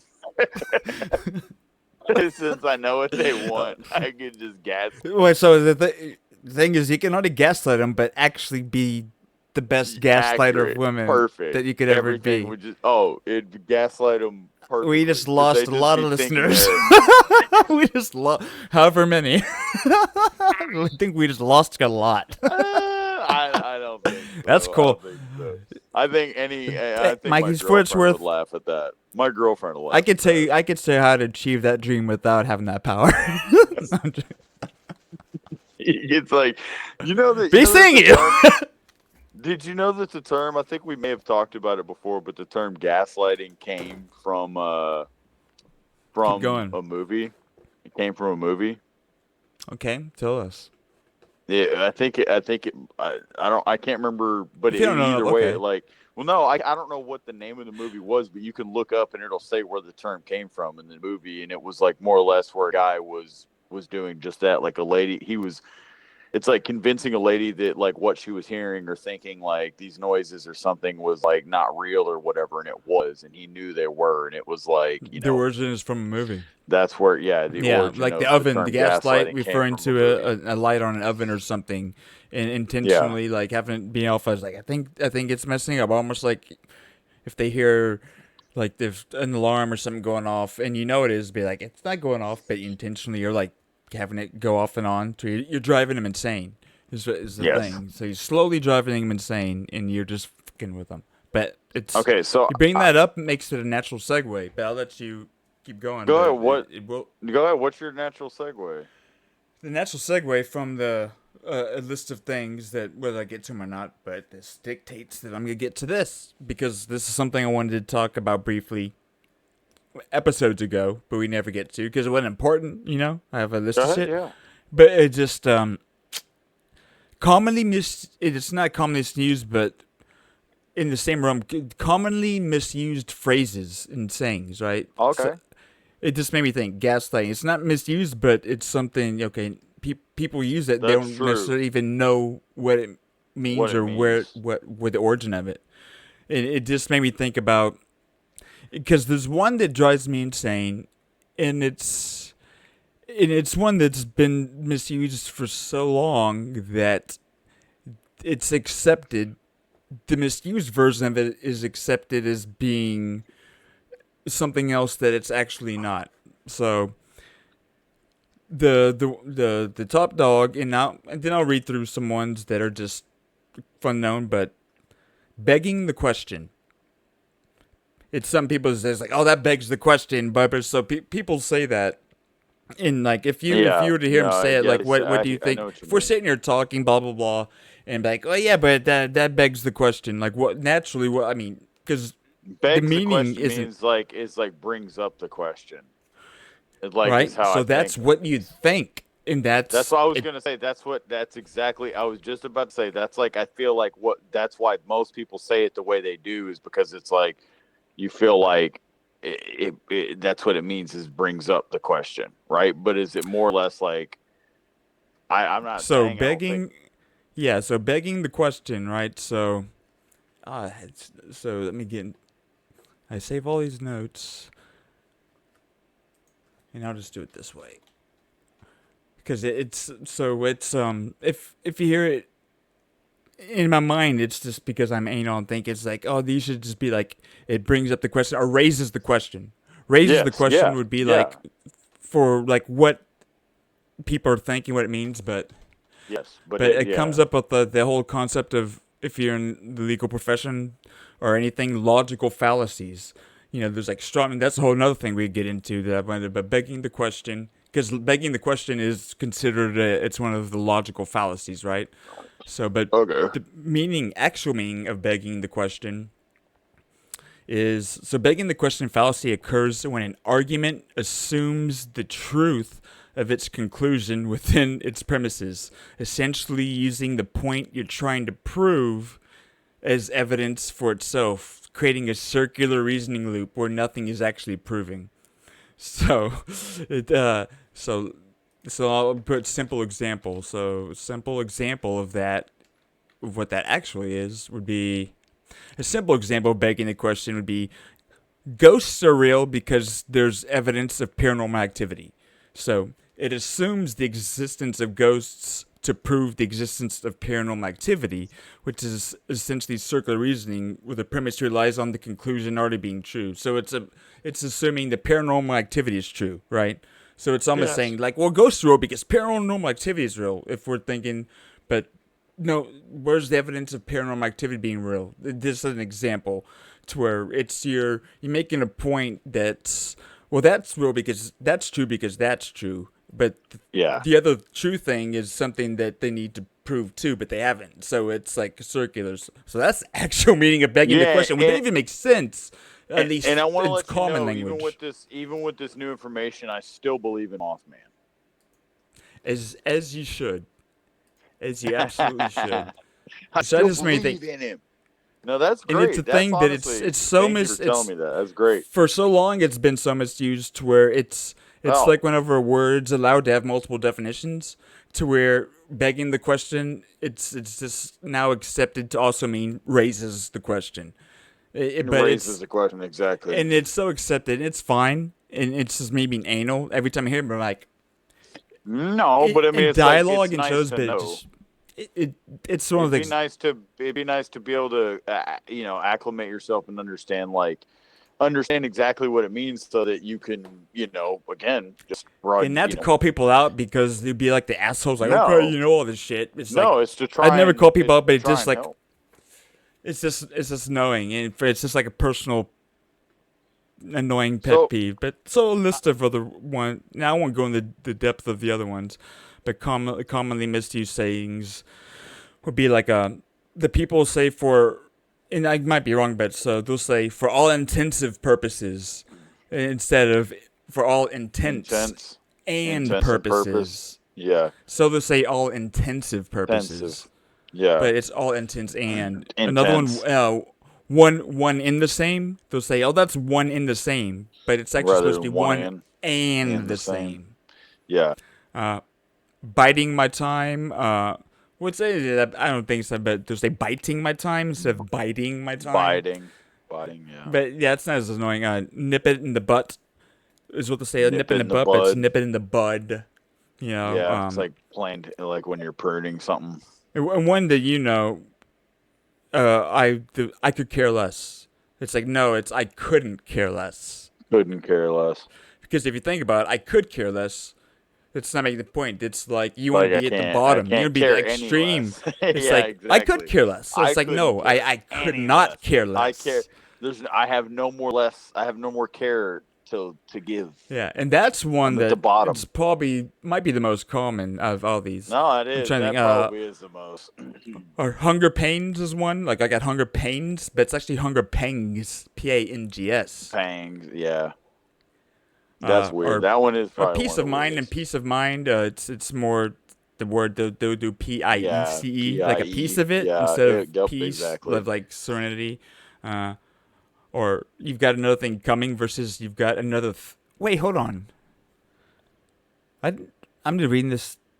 It's saying you've got another thing coming is incorrect, but I haven't read this, but I'm like, hold on. It says the correct phrase is you've got another think coming. I don't know. Did it hallucinate? I'm about to wait. I believe, but I'm like, wait. I need to know what that even means. You got another thing coming. You're gonna have another thought.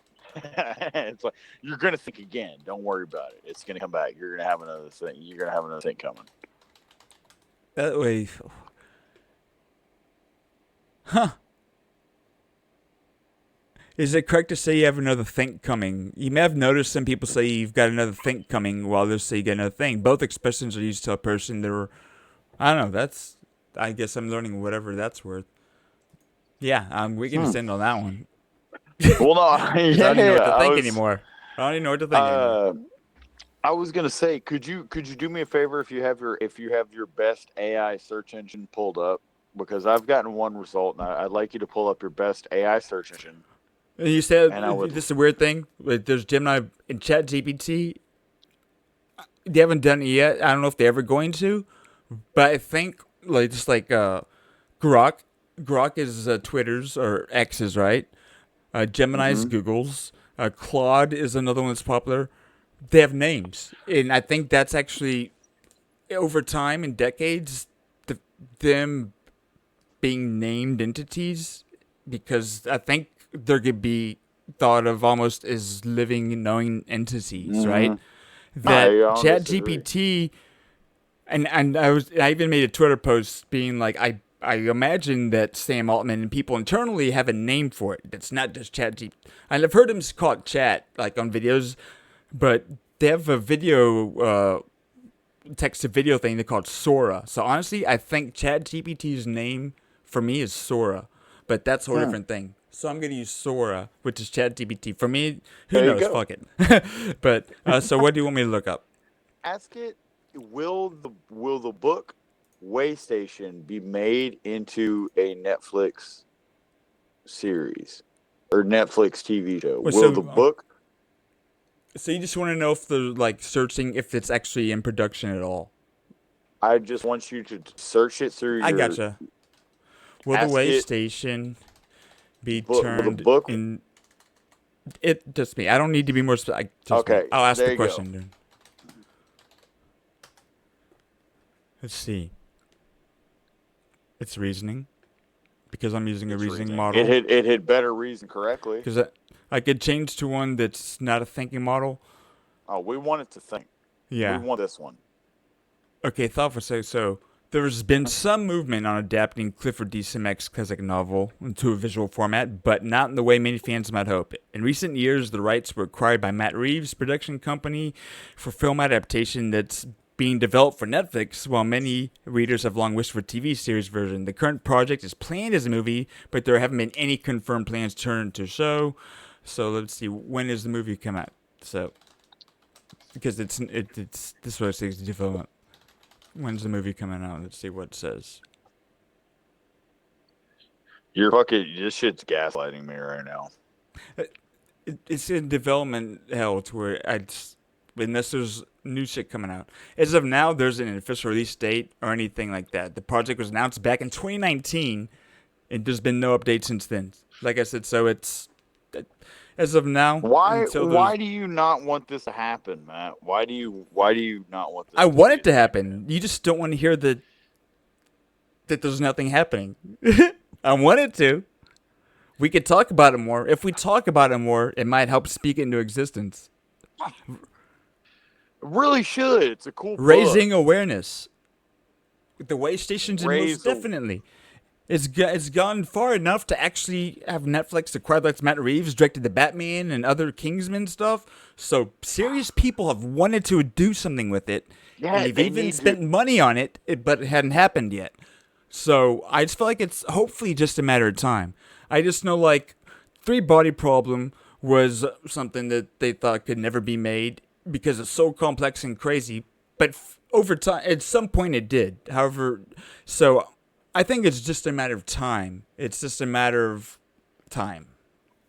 So I'd like to. I've been wanting to do a deep dive into this book and like to tell people. But you haven't even read it. Have you read it? No, I have. Okay. And I'll give a quick synopsis. And it's like pretty much there's a guy, Enoch Wallace, who was more or less like Civil War era, and at some point, it's like his whole life he had always wondered about what was out there in the stars, beyond the stars, and all that. And he at some point eventually got approached by this person that ended up being an entity, of being from another planet. and they asked him to be the leader or the keeper of a way station, an intergalactic stopping point between galaxies. For different. Right So in my that's what's alley, so right? cool about it. Yeah, that's what's so cool about it is that it's like, and one of the things that's interesting is it's like in the area. So like it kind of starts off with like there's this like FBI agent that ends up like stumbling across his across this like cemetery area that he's I can't remember exactly how he got there, but then he stumbles across this gravestone that said like it was like his family plot or whatever, and it was his gravestone, and it had his date of birth, but then his death, it had the infinity symbol. Yeah. And so like pretty much implied from there on that it was like he wasn't. And so When the did whole this, plot. What year did the book come out again? Roughly, like 80s, I think. 80s. Okay. 80s. I think it was in the 80s, 70s, 80s. But pretty much what it was is that he never aged when he, as long as he was inside the way station, he didn't age. And the way station was his house, which was this old, like, it was just this old ass house that he grew up in. And they more or less converted the aliens or whatever, converted it to where the outside remained the same, but the inside was totally changed. Yeah. And it's like, again, as long as he was inside, he never aged. Perfect thing to be made in the so visual. the only time he aged was when he walked outside in the morning to get his mail and go on his morning walk. So he'd only age like an hour or two a day.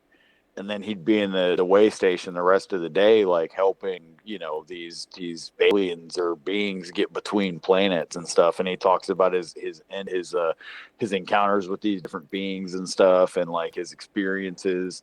And it's so cool, and it's not a long book at all. It's like 100. Who do you envision as if you could pick an actor to play the main character? Who's the first person that comes to mind? He's got to be a bit of a. Fucking Randy, or what's his name? Dennis Quaid. You know who came to mind for me? Who? The Biggest Man. Brolin. Brolin would be a great one. Honestly, Brolin would be amazing. Brolin would be phenomenal. I think Joshy would do a good job with this. Brolin would do phenomenal. I just picture Enoch as being bigger. That's the only reason I say Dennis. Yeah. Enoch to me seemed like a bigger dude. Yeah. But it could be Brolin, be perfect. But I mean, dude, it's such a bigger dude. Like I said, the biggest man in Hollywood. He is the biggest man in Hollywood. You're not wrong. With Josh Brolin, it's a role. It's a role made for Brolin, man. We should get in touch with his people. Did you, Chris showed me a thing, not to get too far off on a rabbit hole, but Chris showed me recently a Dude, we're living in a rabbit hole, buddy. Of Josh Brolin in an interview, and he was talking about Javier Bardem in No Country for Old Men. Yeah. And he was saying how he was like, man, he was like, because they were asking about him. The guy in the podcast was asking about how was he or whatever. And he's like, man, he's the sweetest human being like you'll ever meet.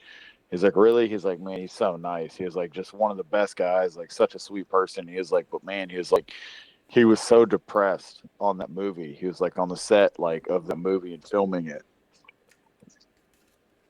And the guy was like, really? And he said, yeah. He's like, why? And then Josh Brolin said he would just like, he said Josh Brolin was like, he looked at him and was like, look at my fucking hair. He was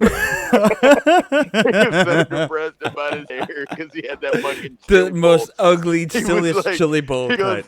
He was like, look at my fucking hair. What is this? Like the Coen brothers and their genius in adapting the Command Cartel, dude. It's all great. His fucking chili bowl had his ass depressed. So ugly. And they so had amazing. Javier Bardem depressed because he had that fucking chili bowl.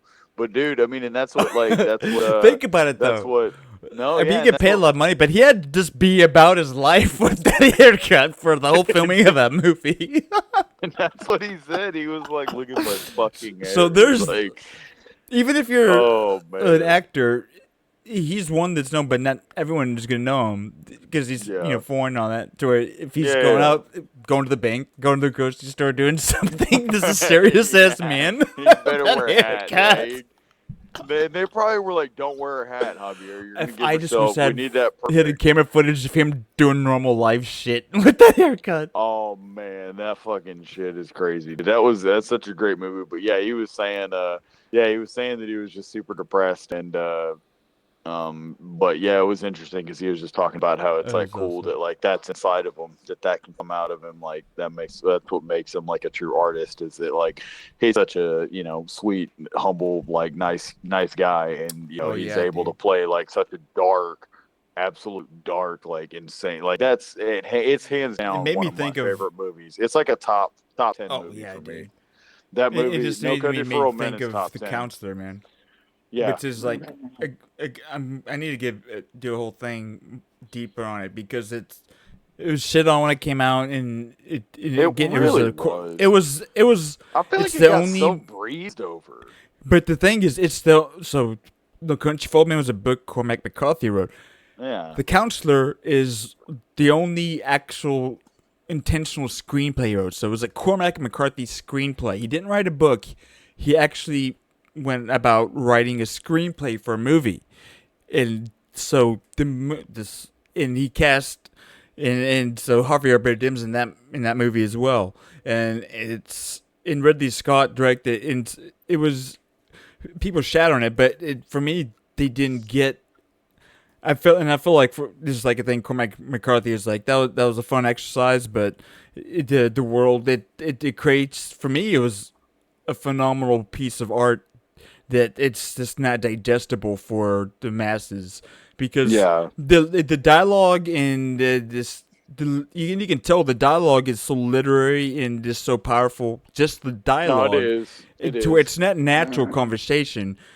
But it's an art form where you took a masterful author with his own style, created a screenplay, and so I think that it's like people, they have, that's why I won't get it, because it's not supposed to be just like watching a great movie. It's like not like David Lynch, but you're watching something. There's artists behind it, and there's a lot more to exactly why it's that way. But yeah. Yes. No, man. So yeah, no, it's like I said, man. That just No Country for Old Men, definitely top 10 movie, dude. man. And Javier Bardem, such a good actor, man. And some of the I movies love like him, that, dude. just like those barren landscapes, all those shots they got, like in that desert, and just like it's just depressing. So like that Blood Meridian, Cormac McCarthy's works, they're beautiful, but they are depressing. They really are. They are, man. They have Blood Meridian, The Road, but they're amazing. Yeah.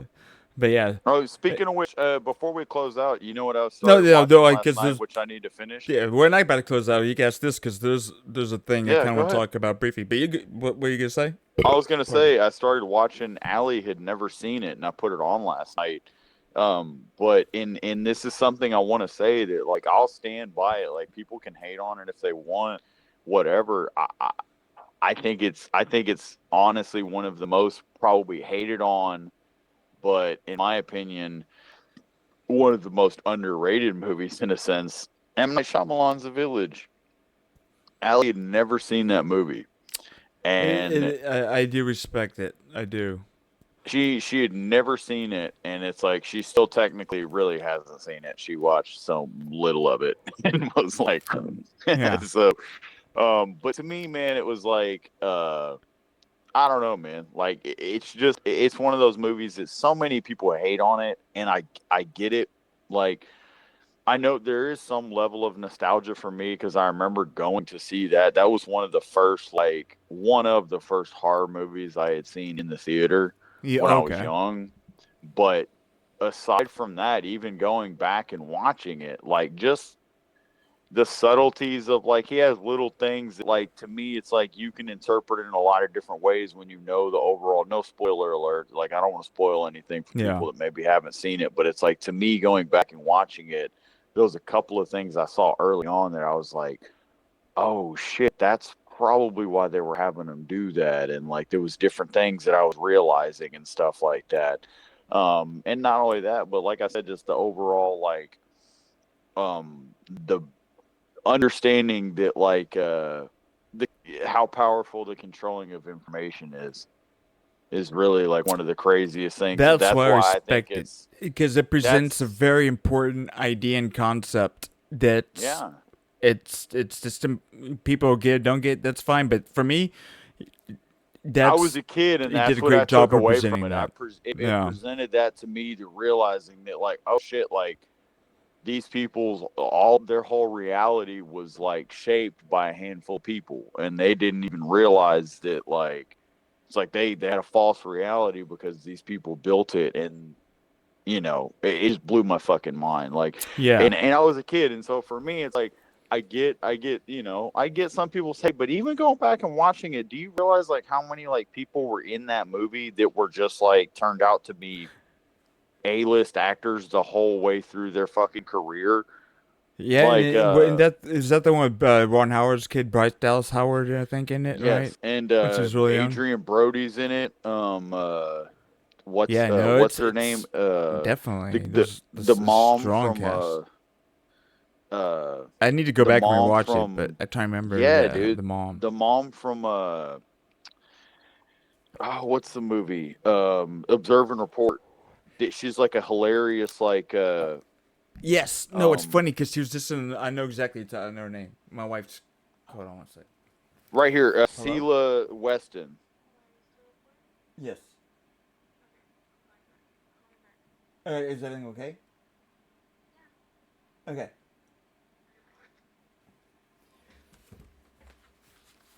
Yeah. Yeah. Are you there? Yeah, I'm here. No, you're good. Jesse Eisenberg. Did you realize Jesse Eisenberg was in that movie? Oh, I guess you're right. Jesse Eisenberg. Yeah. I saw him. Yeah. I saw him in like the very beginning. He's sitting in like on the end of a picnic table. And I'm like, I paused it. I'm like, wait a minute. She's like, what? And I'm like, I'm not a big fan of his, but Eisenberg. That is crazy that he's in that. Yeah, that is true. He's in that. It's 2004. So it's like you got Joaquin Phoenix, Bryce Dallas Howard, Adrian Brody, William Hurt, which is he's a big what's it called?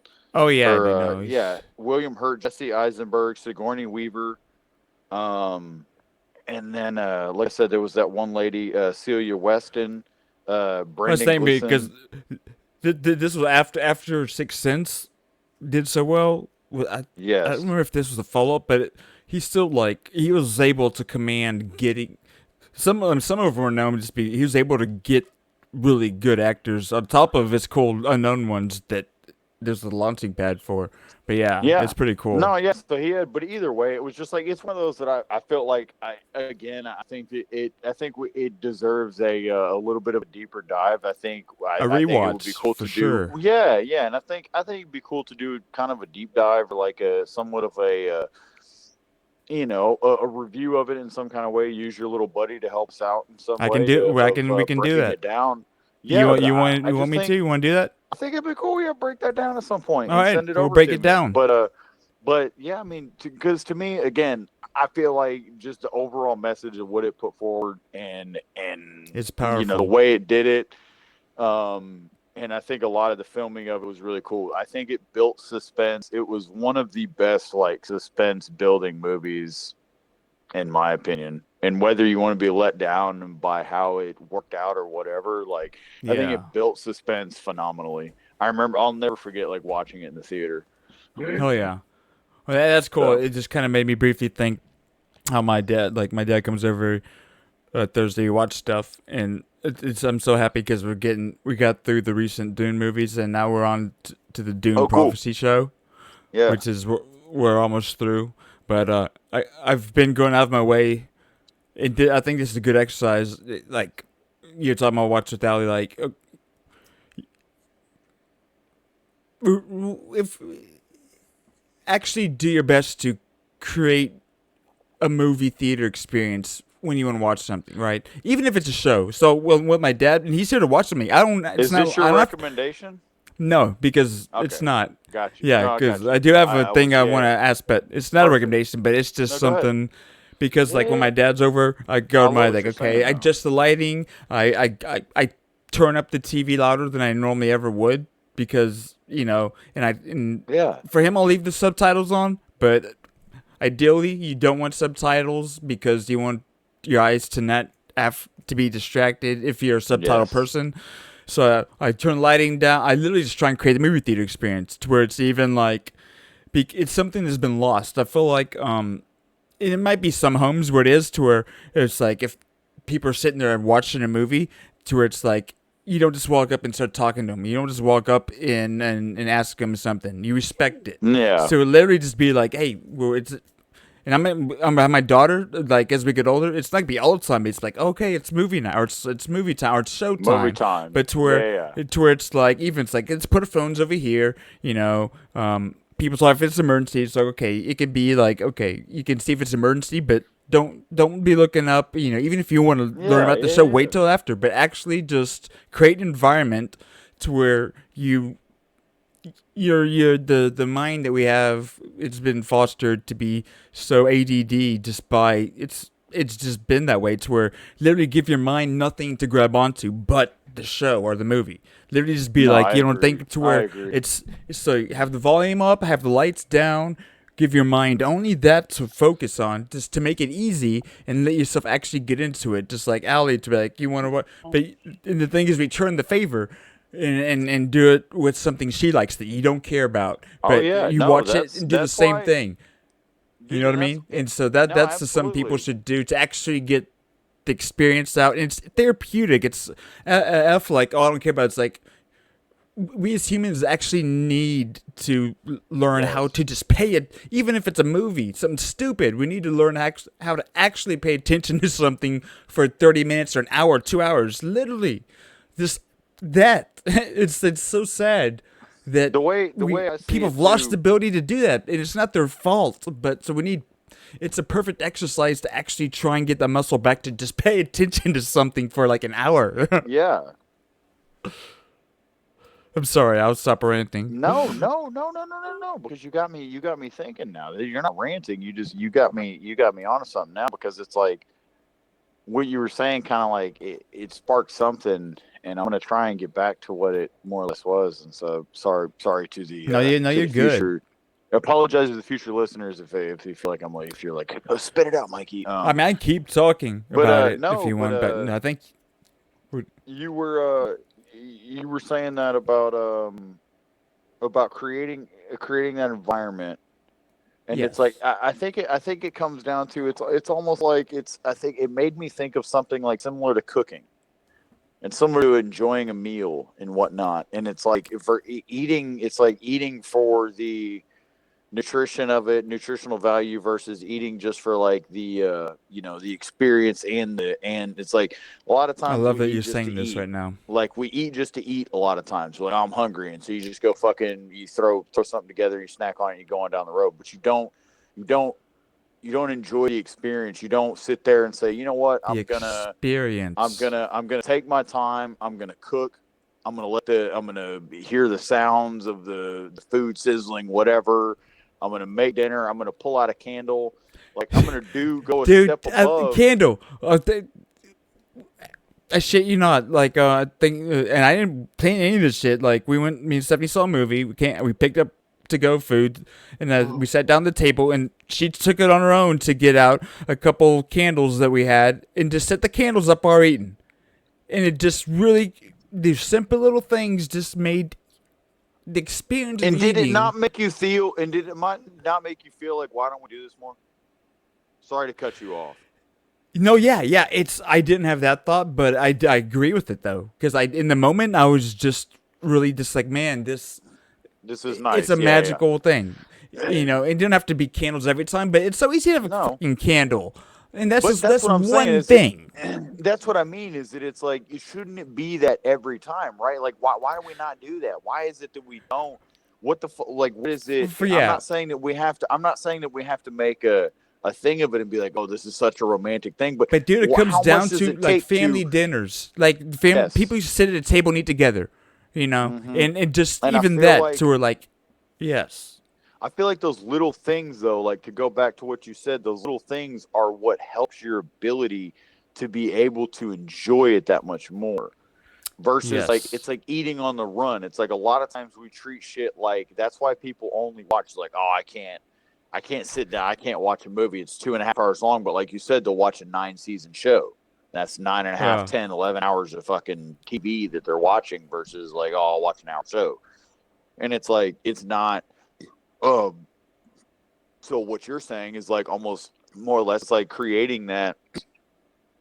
It's like not eating that hot pocket, that sandwich on the go. It's like sit down and Yes. enjoy, light your candles, Oh man. make it, because then that way it's like you savor it, you enjoy it, and then you're like, why don't I do this more? Why do I not? Because that's like something I had done not long ago. We have all these little Yeah. LED candle, like battery operated candle things, and it's like I set them out the other day and turned them all on and like put them out, and it was like, and I put on my black light and everything, and I'm like, why am I not doing this all the time? It's like so So easy. yeah, it is. But you're Live- right. Just all that to maximizing say, existence. You're absolutely right. You're absolutely right. Like for the movie situation, like doing the best you can to like just create that movie theater experience. And that's what I was going to say about cooking. It's the same as cooking, where it's like you can create just as good a food, if not better than you get going out, if you take the time and do it at your house. Like all like the chips you made and brought over to the house and left here, dude. Those chips you made are far better than any of the fucking chips I buy at the store. Any of the chips I buy at the store. Like we compared them. I had like family compare them, and it's like, dude, those are the best chips. Yes, and those are the best chips you can. Better than buying. It wouldn't. It was. grocery You know how store. easy it was for me to do it. It's not like I have some thing. I have a No. deep fryer You and I just just have a- cut you up have the a deep tortillas and fryer. do it myself. The main thing is finding And the they're best so the good. tortillas to do it with. That's it. They're so and the good. oils you pay with. Well, dude. Yeah, Man, they're and so and good. I was sitting there. In all my Underrated, reactions, but it's something so simple and you don't think of much, but it's like it's so good. and it's cheaper. But thank you so much for that. And dude, synchronicity, just the flow of everything we do and talking. The one ridiculous thing I wanted to bring up before we end, it directly can segue from the point you wanted to talk about. Go ahead. But not directly, but it's connected though. But it has to do with eating, like, which is interesting, right? Go ahead, yeah. Okay, and it's kind of random, and it's I would say so let me ask you. So it has to do with health and eating, right? And so. And and this is a personal thought on it, right? And so it obviously people are like, oh my gosh, blah blah blah. But and so earlier I was just trying to think of analogies to. So okay, I'll ask you this now, and I could be wrong. It could be shat on or dissected, whatever. But so okay, let's say you have a vehicle that it has a gasoline tank that can hold 30 gallons, right? But it runs most efficiently when it only has 20 gallons in it, right? So it can hold more, it but it runs runs most better on efficiently when you have 20 gallons in there. And so let's say, nothing's perfect. Sometimes you might put some extra in there, and that's fine, and it might keep getting more overfilled. And so if you could come up with the three off the top of your solutions, if I just have too much gas in the tank, and I want to get it down to the optimal 20 gallons, what are two off the top of your head ways to get it down? If you have in your car, you're not talking metaphor. You're saying Yeah, just hypothetical. Hey, don't think about the car. I'm just giving analogy. Any vehicle, you have too much gas. What would be what are two ways to get it down to 20 gallons where it's efficient? Like, think of the obvious. In a physical car? And I can tell you, but just an example. So, like, I was going to say siphoning. Okay, so you siphon a couple gallons out, right? So that would be the first thing. If you can't siphon, what would be the second thing you do? If you can't siphon, the second thing you would do, because you could run the engine, right? So that's the thing you can do. Yeah. But So you could burn the gas down to it. You could just burn that excess gas down. You could. Good. That would be the easiest. Like without like the least amount of effort. Well, no, but effort. But you're running the engine more to do it. Yes. So Yes. siphoning Exactly. it would, for me, it would be the easiest. You wouldn't be burnt. Yes. You wouldn't be putting more work on the engine. You wouldn't be No. taxing the It's engine your more. You'd no, just it's be your effort removing the just to do excess it. gas. Yeah. Right? Okay, so that was the analogy I was trying to think of, and I'm sure people could sit there and dissect it. So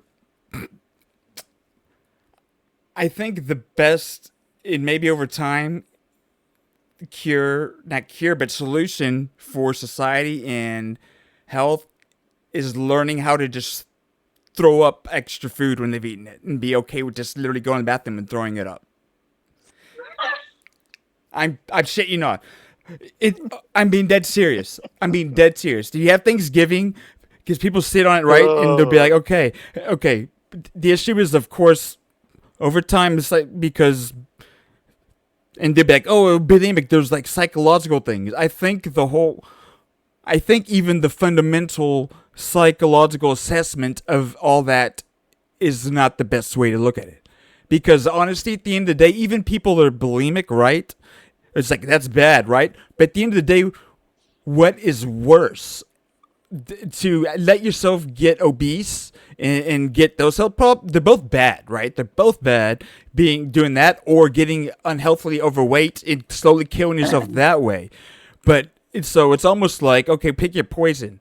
So they're both not good, but what if there's a middle ground? So I'm not just going to throw up unhealthily, but of course it'd be in the thing, you could get addicted and you throw up too much, but at the same time, it'd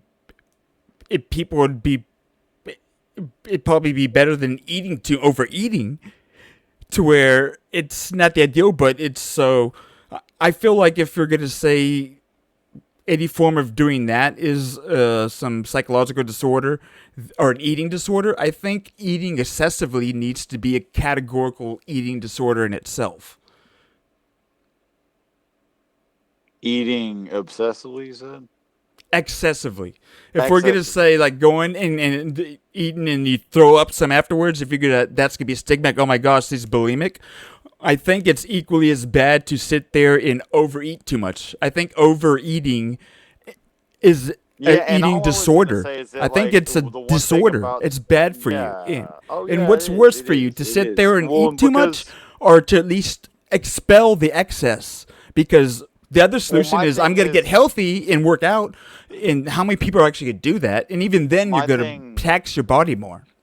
My thing is about the whole what you're saying about the throwing. It sounds absurd, but that's what I'm saying. It is, well, because it is. But I see your point, and I do think it is somewhat absurd to disagree with you. Like, I can't fully agree, because it's like, I see your point. Yeah. Like, because you're thinking of, like, obesity and the strain that puts on your heart and being on all that, but like also too, the way I see the other side of it is that it's like, if you get in the habit of that, or if somebody were to, the thing about it is that, like, then you're just going to overeat, and you're just going to that's going to be your solution. It's like going out. I feel like it's better than it's like, not just overeating. Hang on. It's sinning all week and then going to church on Sunday and asking for forgiveness is the way I see it. That's the way for me, people are just sinning all week. They are not going to church. At least you have a church to go to. Yeah, and you can, but to me, it's like, I think that over time, it's going to be, it obviously, I think, is worse on your body. Like, number one is eat healthy and don't do that, right? That's number one. I was gonna say, like, we're talking about, it's like, we're pretty much like almost giving a choice between, it seems like a choice between two extremes almost. Like, we eat between this or that. Like, and yeah, it's like, if I had to pick one, it's like, I mean, yeah, I guess I'm going to pick, throwing up rather than overeating, right? I don't know. But I just think in over time, it's because people will sit there and they'll take all these, I don't know what the newest fat loss pill is. Ozempic. Yeah. Whatever. So I'm just saying, let's compare this. I'm going to ingest chemicals that do all kinds of shit to my body to try and offset this, where literally the problem is I put too much food in my body. And the little simplest solution is to get the excess food out. That is like the simplest solution. Do you want to know, in my opinion, I think one of the best. I think, and this is. Well, the simplest is don't eat too much to begin with. No. This is just different. You just got me on the topic of health, right? And because it's a huge thing, and people are, it's a huge in America, and especially with all the issues we have, and dietary issues and things like that, and habits or whatever, is, and maybe it's controversial. People might be like, oh, whatever, but I just said it's controversial. No, absolutely, yeah, it's very controversial. But it's like what people might find him controversial, but Jordan Peterson, it's like what he said. You have to risk being offensive, like in order like to think and to question. Like you have to risk being offensive. But no, it's I think one of the biggest things. And I can give you my reasoning why, but like is stress and managing stress. I think you can be bigger, and I'm not saying that it's like, of course, obviously it's more healthy to be within the ranges of reasonable weight for your height and size, like your height or whatever. Yeah, just for your biological makeup. There's an ideal. Yes. Everyone has a. It's not movie, but your biological makeup has an ideal weight. For me, for instance, when I take my shirt off, I'm not like fucking 6-pack abs. I got like a little belly, and that's fine. Yeah, and to be that shredded is not normal. That's not the way to actually healthily be. No, I'm in my right weight. I feel good. I'm strong. I feel healthy. Like I'm good, and it's like, and I'm not like. And that's why I love when I see like wrestlers and athletes. You look at them and they're not shredded, but they're like conditioned as hell. It's because they're carrying a healthy weight, and that's a healthy person doesn't look like the glamour shit.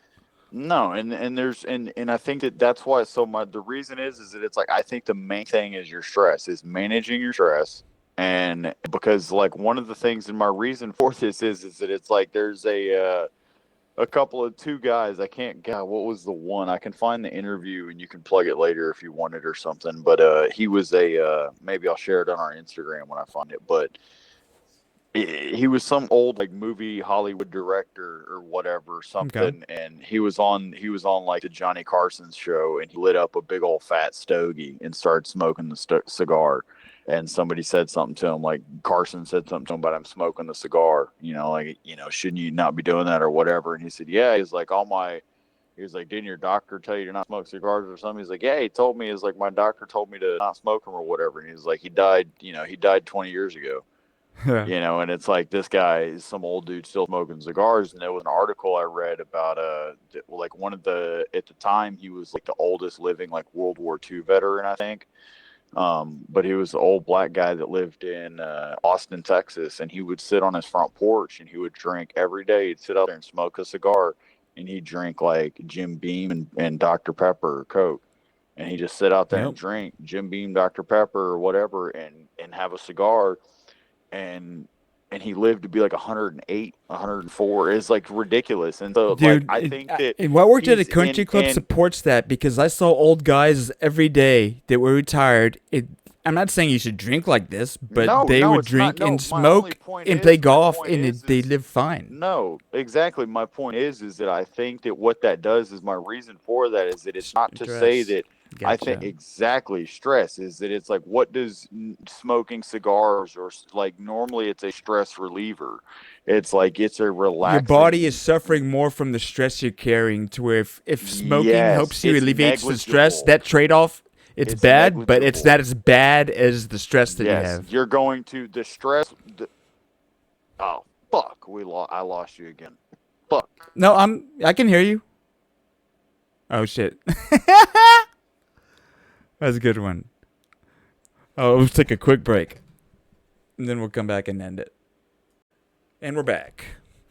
And yeah, sorry about that again. We're just, I don't know what's going on right now with my I'm having connection issues. But yeah, so the point is that it's like, again, not condoning smoking, not necessarily condoning drinking, but I think that what lesser of two evils. I've noticed from some of these from some of these, you can call it anecdotal, but a lot of these like cases I've seen, these are just a handful that I've mentioned already, but there's, you know, there's all these different times and people I've heard talk about it where it's like, oh, I knew somebody, it's like they smoked all the way till they were like fucking 90 and they died of whatever. It's like, you know, even if they died of something bad at that age, they're fucking 90. Yeah. Like they lived and saw an amazing, like they lived a long and of life. course, smoking can give. It definitely increases you getting cancer, but if you happen and all of to not get it, you know, then yeah. Yes. Yeah, and all I was gonna say is that like back, all of the culmination of what I was saying came down to what you said there at the end. Is that like the what you're offsetting with that smoking or that, you know, that drink you have at the end of the day, or that like cigar you have once a week or whatever at the end of the day, something like those, you know, that could potentially be helping to offset that, you know, rather than just It comes thugging down that to shit me out. telling my wife she never drinks. It'd be good for her mental health to get tipsy or a little drunk at least once a month. It's like rather than just thugging To get the rid of shit some out, of that because stress. That's the thing. Yeah, get rid of it. Realize, like, because you kind of laugh at yourself sometimes, and two, it's just like, again, like you don't. I think we underestimate that. We underestimate the power in the fucking in the monster that stress is. Stress and anxiety, they're Yes. the same. They go hand in hand. They're like tag team. They're tag team champions. And so it's like, and that's they my are point, slowly is that I killing think you. that- They are. And I think that, like, you look at, that's my thing, is it because that's a lot of people are like, oh, you know, well, you got to do this, you got to do that. But I mean, look at a lot of people in history and stuff, and all throughout time, it's like people have lived long lives and they've had habits that are technically not healthy. Dude. It's like, but I think that some of those unhealthy habits have helped offset some of their, you know, some shit to where it's like maybe that smoking to where, again, it's like it becomes the point where it's negligible at some point. Like, I'm not saying it's, of course, if you're smoking a carton of fucking cigarettes a day, There's so much like, depth to what you're saying that's a that I problem. could get into with my personal life. Yeah. I haven't thought about it in that way, but it really does answer, at least for me, experientially, a lot of questions on just how I've felt, like with the job situation, how outside of certain things, I feel better and happier, and I've even Stephanie and our relationship has improved. And I'm like, have you noticed how all these different things in our relationship have been better since I'm not working for that place anymore?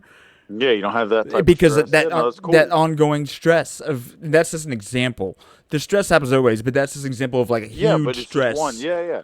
And that's you a have huge different stress everyone that has. comes too. Yeah. So interesting, No, but that for man. sure. But no, that was the thought. That was the thought that I had not long ago. And again, it's powerful. It's crazy it's a powerful that thought. even came up. It's crazy that even came up because I hadn't even considered even talking about that like it's a powerful anytime thought. soon. But no, man, it's like you know, like I said, some of it's somewhat anecdotal, like you could say, but like a handful of those, like I said, those old guys I had seen, it was like smoking cigars, a cigar a day, 2 cigars a day, drinking, you know, a handful of scotch a day, and doing it again. It's their like, way I think of that what decompressing. they're, and it's like I think that limiting that, it's like, while these things aren't good, it's like you can't let them run your life. You can't smoke. Again, like 14 me, I cigars run. a day. I exercise, obviously, but we know society it's a hard habit. Finding a way to offset that, I think that really the main big bad boy of it all is stress, and that's because, and I think that comes from 100%. Because I think that is the reason that people are overeating too. That's the reason you eat too much, is because you're trying to feel like and you're trying to feel and eating too much, like overeating and stuff, has like, I'm pretty sure it's psychologically the dopamine effect of like, pleasure of eating is why they're doing it. And it's trying to fill a hole that can. It's trying to fill a hole that can only be filled through like, more or less like mental, like edification. What do you want to call it? Like something. It's always something that you can fulfill like spiritually in a sense. Like, and that's the weird thing about it. I don't know. That might not make any sense to somebody, but to some people, but to me, it really is what it is. It's like you overeat or you overindulge, and it's like you're trying to quench something that like It can't be Exactly. quenched like through those means. It needs to be done like it's like you have to dig within yourself or seek within yourself or take that time to just, but that's why I think a lot of people overeat. It's like a lot of it's coming from stress and like,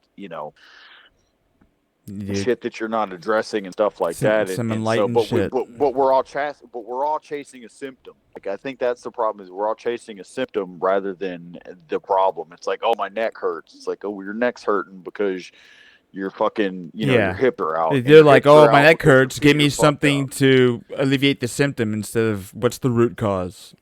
Yeah, exactly. And I think that it's like the reason, again, and even I smoke too much. You're fucking too stressed. I eat too much. You're too stressed. I can't sleep. You got too much stress. Like it's like I feel like so much of it just comes back to like more you can just manage that stress and understand too. Like just take it easy on yourself, man. You're your biggest fucking critic, and you're the only one being hard on yourself. Nobody. Look up at the stars and realize nobody gives a fuck. I'm one of billions of humans that have existed. I do matter, but I don't matter. You do, yeah. You matter. You matter to you the people do around totally you, matter, but it's okay that it's the world's not going to end if And quite literally, the entire world depends and like is implied with your existence too. So like that's something that's cool to think about too. That like you're not tiny and unimportant. It's like this whole world wouldn't exist without you, and that's what's kind of interesting to think about. Like, you really can't say that I'm wrong because you sit there and think about it long enough. You're like, shit, that is a good point. Like, if without me, you can't tell me that I am not somehow manufactured and that you're doing everything you're doing because I'm manufactured somehow and orchestrated you to be doing it. Well, you got to write that book. I need you to write that book, Matthew Pitts. All right, I'm working on it. Recommendation of the week. We got to take a recommendation of the week is write yourself a book. It could be one sentence long, but I like that. Be creative. Exercise the creative muscle. Write a one. No, I'll make it easy. Write a one sentence book. A one sentence book. There you go. And drop it and drop it to us. If you do it for yourself, if you want, put it away. Don't share it with us. But if you'd like to, share it with us. If you don't want us to share it with other people, we won't. Well, we loved it. If you listen to this, share it. And it could be in the comment. The comment be like, "This is my book." In the comment, boom. And if you don't want to go to our, however you can share it. Instagram on the comment. Because that was one idea. I wanted to write a book that's one sentence long, but every page is just one of those words. So you're still flipping each page for the word. It's almost the power of each word is emphasized by that. It's damn near like I have a lot of poetry books that are like that. There you go, G. A lot it could be like poetry. It's for you, G. Yeah, man. Yeah, what's your rec? Happy birthday, G. Well, there's and we don't have any of his song jams this week, but we'll have his jams. We'll get him to double down on 4 tracks next week. Yeah. No jams this week, but I'll say happy birthday to you, G. If you're listening, if you're out there, which I know you are. Happy birthday and happy birthday, brother, man. And also. Rest in peace to your grandfather, man. I know your family lost one, so I wanted to say that. Hope everybody in the Cardoza family's doing just fine, brother. Yep. You got another one up there on your team looking out for you. Recommendation of the week for me, I would say is perfect the mise-en-scene in your life, your own world. Perfect your own mise-en-scene. Perfect it. Your bedroom, your living room, your whole life. That's your mise-en-scene. Perfect that. Figure that out, and make it to where it's something to where, your place, your home. It's something that you want to come home to, whether morning, noon, night. You want to be. It's a place. Take that time. Make it something. You pay rent where you're at for a reason. Don't just, for fuck's sakes, do it up, make it nice, make it yours. And take that little bit of time and think about stuff you like. Buy some pictures, hang them on the wall, do something, vibe your shit up, perfect your mise-en-scene. Boom, brother. Well, I guess it's that time. It's that time to Be I'll saying be you. seeing you.